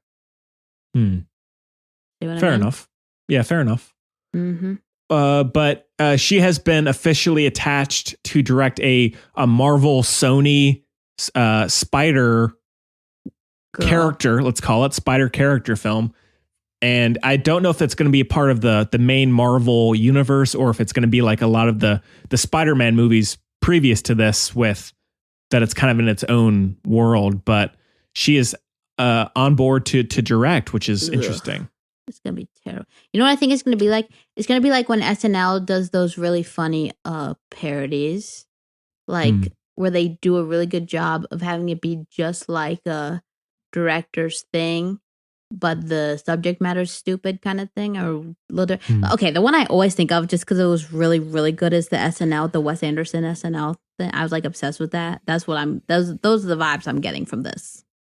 Yeah. Of like, this is, and it's like, you know, I'm not funny enough to think of it off the top of my head, obviously, but like, it's just going to be like that, but not on purpose.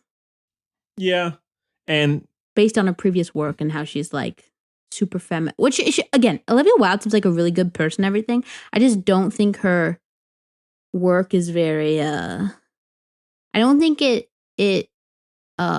doesn't pick up where it could as far as like filmmaking in society, especially like feminist society and all that stuff. Like, you know what I mean? Yeah. If Greta Gerwig was directing Spider-Girl, I'd be down. I don't think she would though, so there you go. Yeah. But yeah, that one was just announced, so it'll be a while, I'm sure, before that one comes out. Chloe, they released the first poster for the Batman. What? I didn't see it. For Robert Pattinson, and confirmed as well some other Batman news. Ben Affleck returning in the Flash movie as Batman, along with Michael Keaton. What? Yes. So I have no idea what's going to happen with that. Michael but Keaton both not been taking care of his finances? I don't know. It's going to be very weird. I thought we knew Ben Affleck was going to be back, except yeah. Yeah, it's kind of been going up and down, but who knows? Also, Chloe, I mean, I guess we won't maybe touch on it too much. The first reviews of Tenet are out. I'm not looking. I'm so mad. They're selling tickets again. What the heck? They are.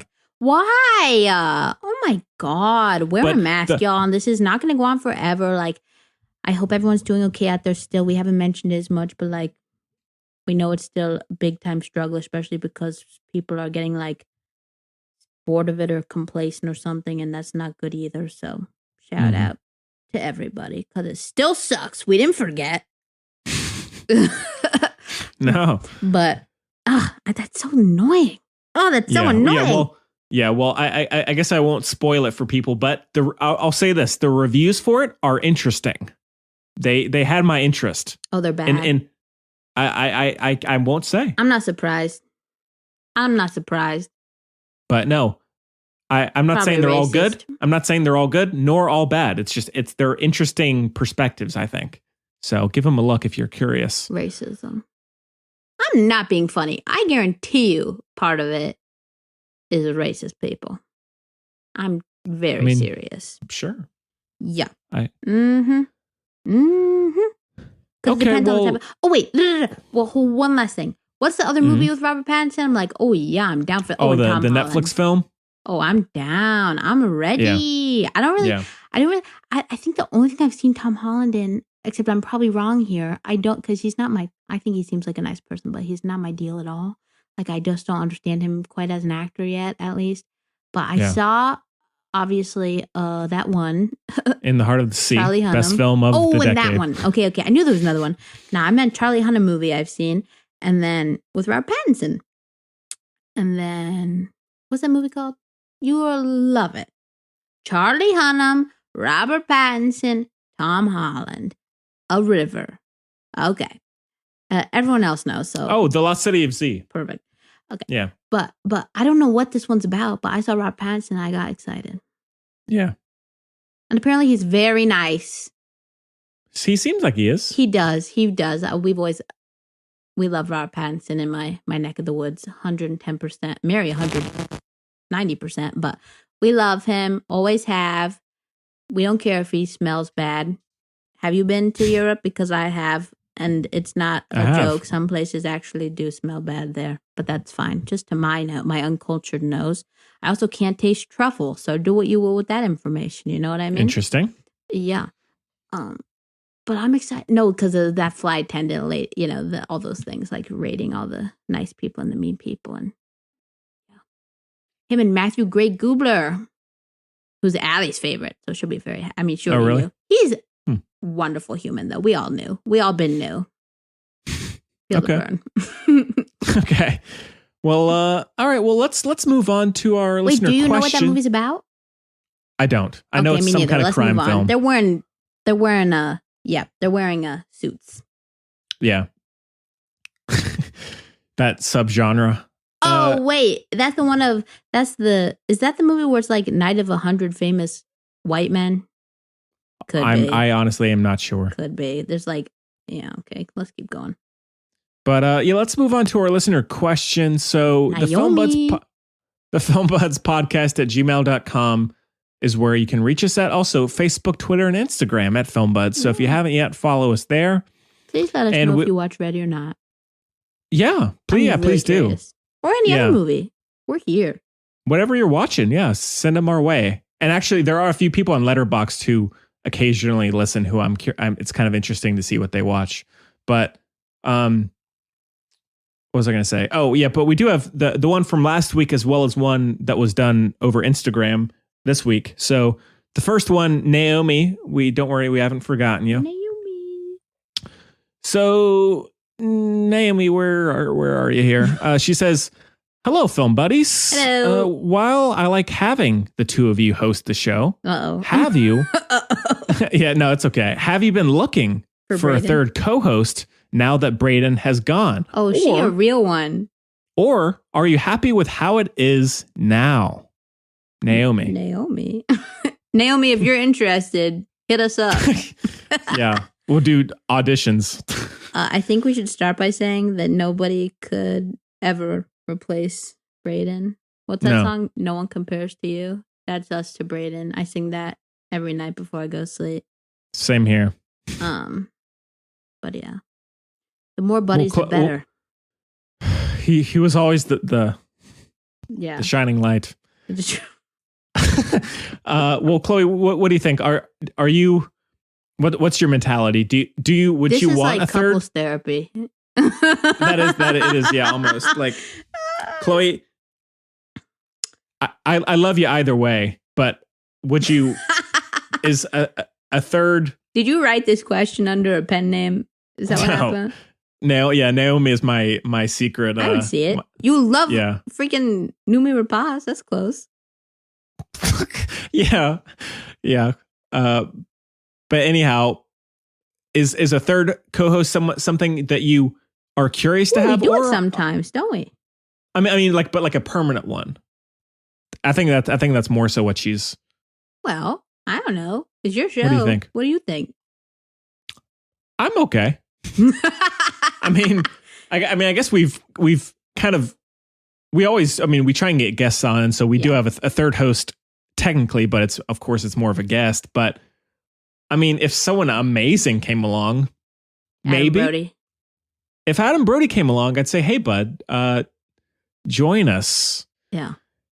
But right now, I mean, we aren't actively looking for a third one. I guess that's what we should say. We aren't like, I think when the time is right, they find you. I agree. And so if it does happen, great. But if not, I'm not upset, Chloe. I don't know about you. I'm not. No. I like your company and yours alone. Well, okay. Thank you. Naomi, though, if you want to be on an episode, please. Henry, I'm speaking for both of us. Let us know. Hey, that's okay. Katie, YouTube. Katie's great. She's great. But yeah, thanks for the question. Yeah, I think more guests once things get.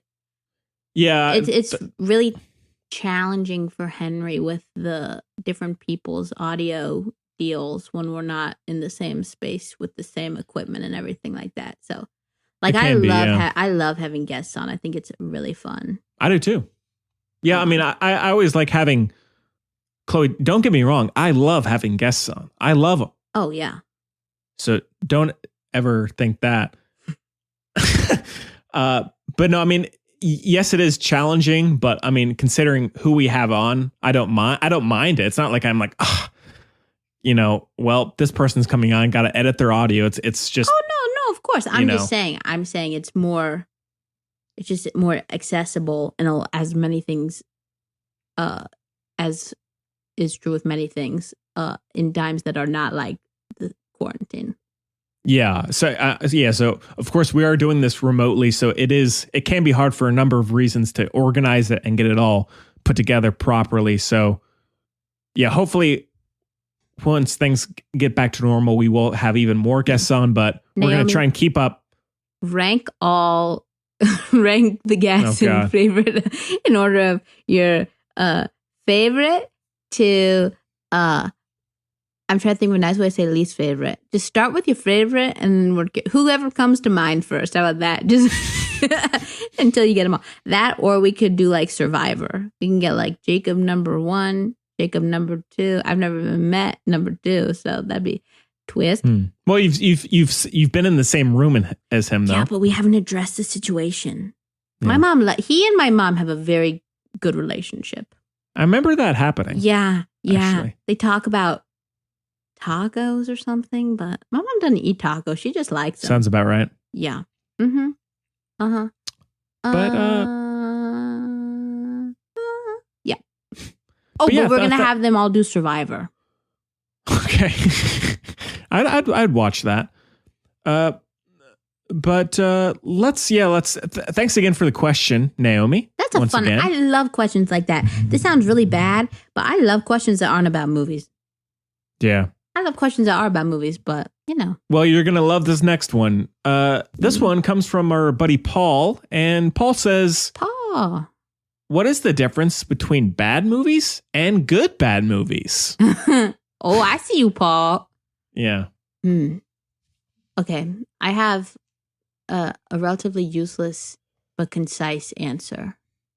With whom you're watching the movie decides whether it's bad or good bad. That's how I feel. If we're in the realm of bad movies, I think it's all about the context. I think it's all about the atmosphere. Like, I have seen many bad movies with Mary and Meg, and if I was seeing those by myself or like just with people who aren't down to whisper in theaters, etc. I will also, we go to Timberline. So again, it's all about the atmosphere for me. Like, they're usually empty theaters and it's just Mary and Meg and me chilling where something weird's happened. Like, we've gone to the wrong theater and we're like, God, won't they just start the thing? And then the people come in. That was my favorite. He came in and was like, are you guys trying to see that movie? Because it's a different theater. We're like, oh, snap. Yes, thank you. And then we embarrassed, we walked over to the other one, and then he was like, okay, just give me a wave when you want me to start it. And we were just like, this is amazing. And I can't remember what movie that was, but it might have been The Meg. Like, obviously I would have hated watching that on my own. Like, watching it with them, it's fun. You know what I mean? Yeah. And like the 50 Shades, we saw one of the, for the podcast, the three of us, and we were like, oh, like that. It's a classic. Oh my God, this is the last one I'll say. And I know that and again, I think this also speaks like this is a personal thing as far as like good movie, bad movie. Like, I hated Midsummer, and so did they. And if I was watching that by myself, or if I went to see it with you, where like I know that you'd be, I'd have to be quiet basically, and you'd be into it, and we'd be on different pages, that kind of thing. Like, I would not enjoy the experience. But with them, it was like very, very memorable. Like, a lot of my favorite memories are watching a bad movie with Mary and Meg, like at Timberline, just because it's, it's very funny. It's very fun. Yeah, I guess in some ways I'm similar. Because I guess when it comes down to it, Chloe, I love watching movies with you. You too, buddy. You know that. Oh, yeah. Yeah. That being said, I still like to watch movies totally by myself. Yeah, so you don't have a chance of getting punched by your armrest, buddy. I hit. Well, no. I hit. I don't mean to. I've always done that. And by no means, Chloe, if I had to watch a movie with someone, I'm calling you up. Thanks. Or texting. I prefer to text, but. Yeah. Anyhow, We've never talked on the phone. I wonder what your phone voice sounds like. Well, see, the thing is, I guess we've talked about, I hate talking on the phone. That doesn't surprise me at all. I truly hate it. Doesn't bother me. Yeah. But no, so it's besides Chloe or with a handful of people, I basically always prefer to just watch a movie by myself alone, which is the same thing. Me as well, to be fair. Yeah. And I think whether it's a good movie or a bad movie or a good bad movie, I prefer it to be by myself. So I guess I don't really. You just want to watch a bad movie by yourself? I mean, not like going into it, I'm going to watch this, but like I tend to not watch a bad movie going into it. I'm not like, oh, this movie is supposed to be horrible, I'm going to watch it. It's like, oh, this movie is terrible. Oh, that's too bad. Well, that's what I would be if I didn't do the podcast. Yeah, fair enough. And now there are exceptions to this rule, but I don't know. The experience doesn't really change for me. Obviously, good bad movies are more fun to watch or the experience of than just plain bad movies. But in terms of actually how I go about watching them and how I choose how I would want to watch them. Well, so what's the difference for you then? What's the difference between a bad movie and a good bad movie? I mean, a good bad movie is I can enjoy it, whereas a bad movie is just, it's boring. It's grating, or it's not a fun experience. Where a good bad movie could still have a fun experience because there's a. What about the one with oh crap? What's the one with Matthew McConaughey and Anne Hathaway? That was a good bad one. That was enjoyable. That's a good bad one. That's wild. Okay. I mean, to a certain degree, I'm like, this is terrible, but it's at least more interesting than like, I don't know, it's just a bad movie. Like it's more fun to watch than The Platform. Okay. Like that's I at least had some entertainment value of some kind 100% with Serenity than I did watching The Platform. Okay. Gotcha. Yeah. Gotcha. But I had to, true. But like for me, if I know that if I watched The Platform with Mary and Meg, it would be a very different experience. Like it'd be much fun. And it'd be hard to make that funny, but don't worry. We're a sardonic bunch. We could do it. Yeah. Yeah. But because what I'm thinking about is like cult classic kind of like, but not like Don't Come for Dune. I'm not talking about Dune. It's fun because that's just controversial. Some people think it's good, some people that. But I'm talking about like The Room. I think that's like the typical good bad movie. Like everyone knows the movie's god awful, and I had the luxury of seeing Best Fiends, which was I wonder if he made money from that more than he would have made from his movie because of that. Now it's that phone game that's advertised on all the podcasts I listen to. But anyway. But actually it's one. I don't know why I said all. But anyway, unlike those underwear, those are everywhere. But anyway, the thing with that one is like everyone knows that it's terrible, but they enjoy. Like I don't think people watch The Room just by themselves. It's almost like the version. It's like the other side, like the Rocky Horror Picture Show, which I'm not saying is bad. I don't mean it like that, but I mean like people go and they all like say the lines at the same time. Like it's become very like interactive, like a community like group thing. So that's kind of more, I think, what I think of when I think of good bad movie. Yeah, because it can be enjoyed. I agree, and there are exceptions. That one would be like an exception, but I guess in general, yeah. I wonder what you think, Paul. Let us know. Do you think the movie Paul is good or bad? That was the first R-rated movie I saw in theaters. Yeah. I said this 1,000 times, but it's still true, so I'll say it again. Okay, well, Paul, thanks.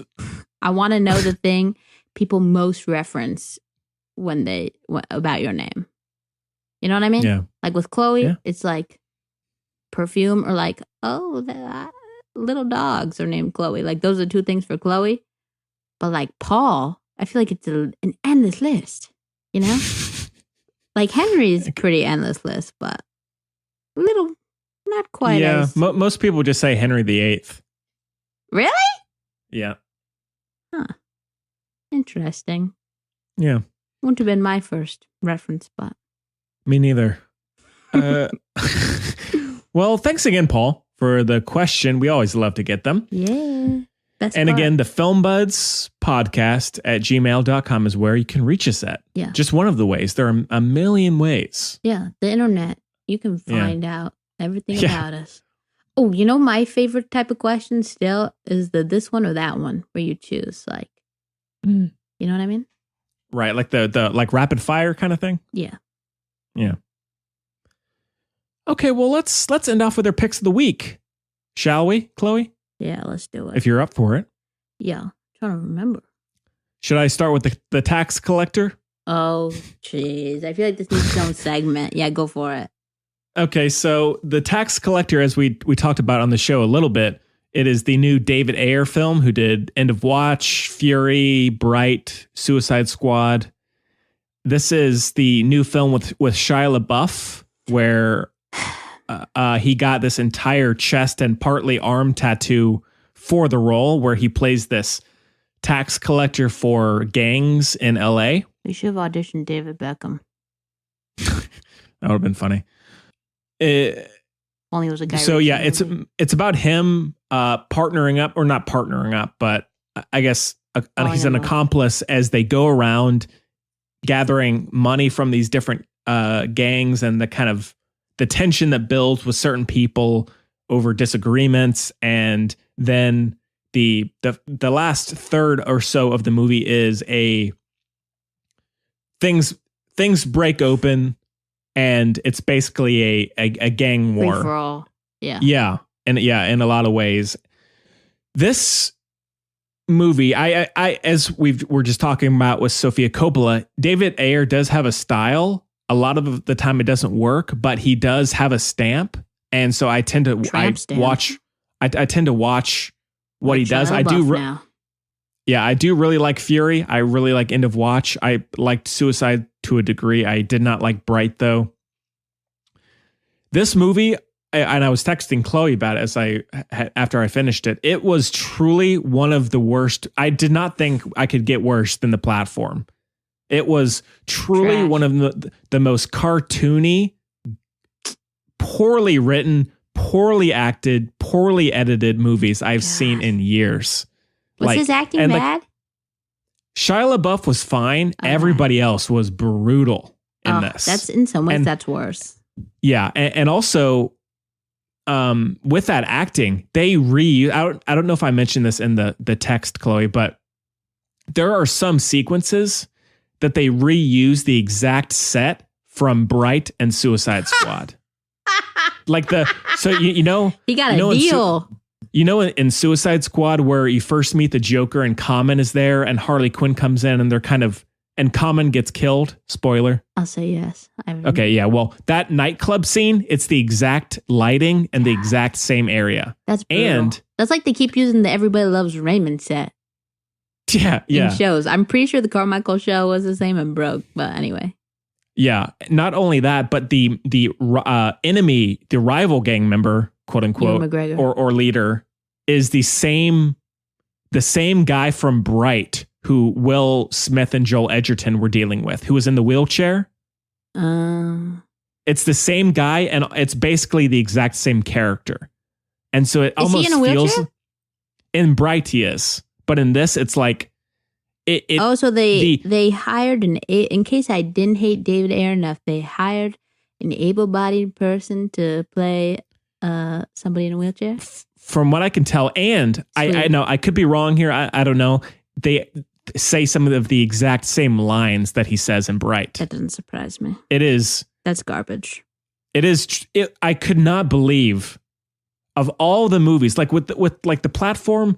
Not a good movie, but you're like, okay, he's attempting to do this thing about capitalism. Right. And this, I have no idea what David Ayer, what his reasoning was, why of all the stories. I mean, because he has an audience now. Yeah. Like, of all the movies, you could tell, I'm fine with a gang movie, but like, it had nothing underneath. Shia LaBeouf is wasted. And this was the part I told Chloe about. His tattoos, like, again, a full chest tattoo, permanent tattoo, you see in the movie for at most 5 seconds, at most. And it's blurry when they are. It is, I could not believe that's what all of this lame hype was about. It's by far his worst movie that I've seen. God, that sucks. By far the worst of the year. I could... Antithetical to Peanut Butter Falcon. Yeah, I just couldn't fathom how this is what ended up. I just can't understand it. He's terrible. He's on my... I really don't like him. He's like 100% on my crap list. David. Yeah, it really bad. Please don't watch it. I'm sorry, Shia. I love you, but you were done dirty in this one. Yeah, and we've talked about this. You and I have talked about this ad nauseum. So sorry about that, but I feel like it should reiterate on here. Like, to me, the fact that he would allow somebody, if I was making a movie and the character had the full thing of tattoos and everything, and this person with very known mental health trauma and issues and everything was like, I'm gonna get this whole tattoo. Like, I know he's a grown man. I'd be like, oh, you can't be in my movie. Mm-hmm. Like, I would not enable that behavior. What was the other thing? Yeah. Something else like that too. Oh, he pulled one of his own teeth for Fury? Yeah. I would absolutely not enable that behavior. I think it's so irresponsible. Like, ugh. And I mean, luckily, I don't like his stuff anyway. Like, I liked End of Watch. I haven't seen it since I was in high school, I guess. But again, I think that was mostly just Jake Gyllenhaal. If I watch it now, can't speak, but I feel like it's likely I would not. I might catch Fury? Things I wouldn't know. Logan Lerman? Hey, don't bring him into this, okay? But no, I didn't see Fury. Oh. Couldn't give a crap. I know. But yeah, and now I'm sorry. I feel like I have been hating on a lot of things recently, but like, truly, the lead actor in this, one of the worst actors of all time. It's not Shia? No. Who is it? Yeah, it's some Yahoo. I don't know his name. I could not, the writing and his performance, oh my God, it was unbearable. What? Absolutely no authenticity. Everything felt so cheesy and like Hallmark. Hallmark? Yeah, at times. That was not what I thought you were going to say. Yeah. Okay. There are these goofy flashbacks. It's just, the worst. And then I rewatched Jurassic Park, which I still like a lot. Well, who don't? Oh yeah, what's it on now? Something. Netflix. All 3 are on Netflix. I don't know this. I do not think I know this man, but... Yeah, I hadn't seen him either. Yeah. But stay away from the tax collector at all costs. Literally. Nice.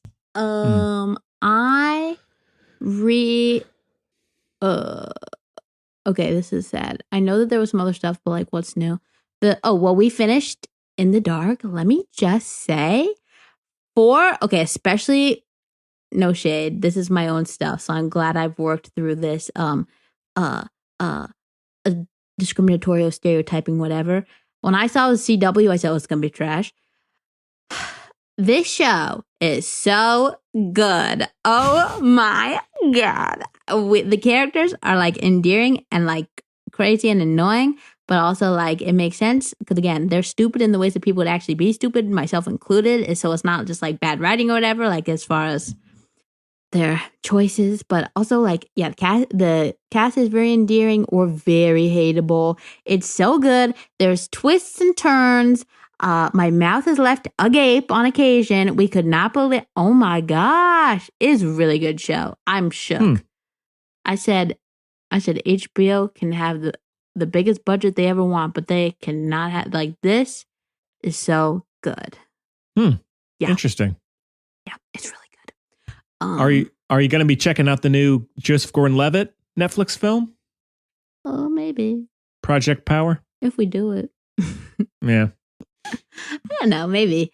Yeah. I'll watch it at some point. Yeah. Yeah, I'll watch it. Yeah, it's just not. You know, I love him, but it's just the stuff that he has made lately just isn't quite in my area of interest. It's not like stuff is bad, particular, or anything like that. It's just not the kind of thing that I would be drawn to. Yeah.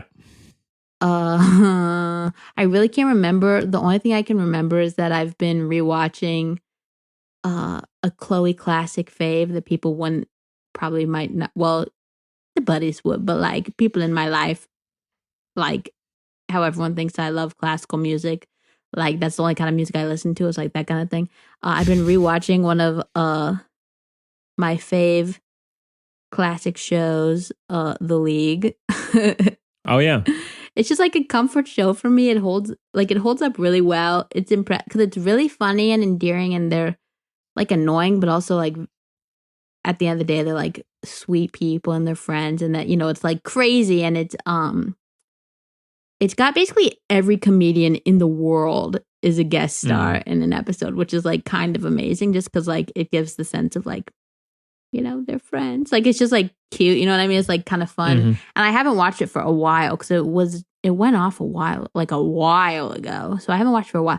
But it holds up. I love Nick Kroll. We all know that. Like the whole cast is solid, but I love Paul Scheer too. But I love Nick Kroll. I don't love Mark Duplass, but in this I like him more than I like him in anything else, probably. But yeah, it's just endearing and what's the word I'm looking for?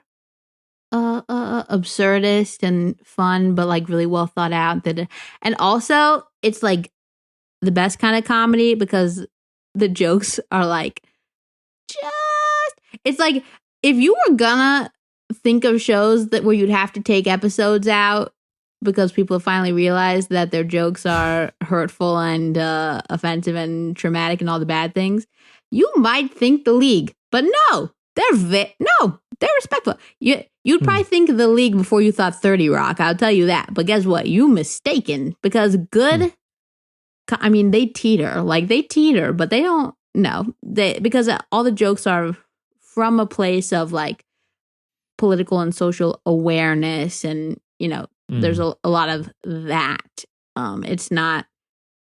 I don't know how to say that better. It's not like elitist liberalism, if that makes sense. It's not like, yeah. Right. Yeah.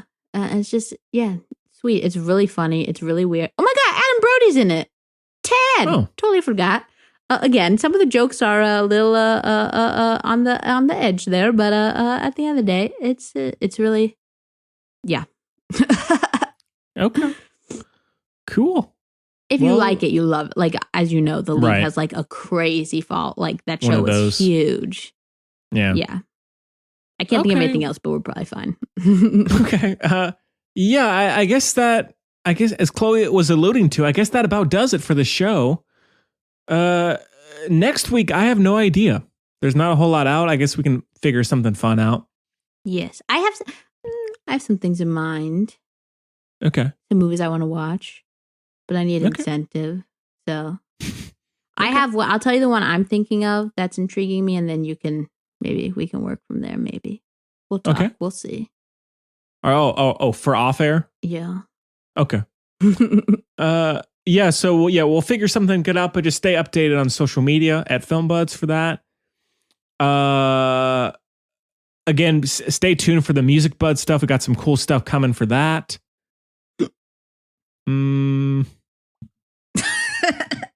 Chloe, anything else you want to mention?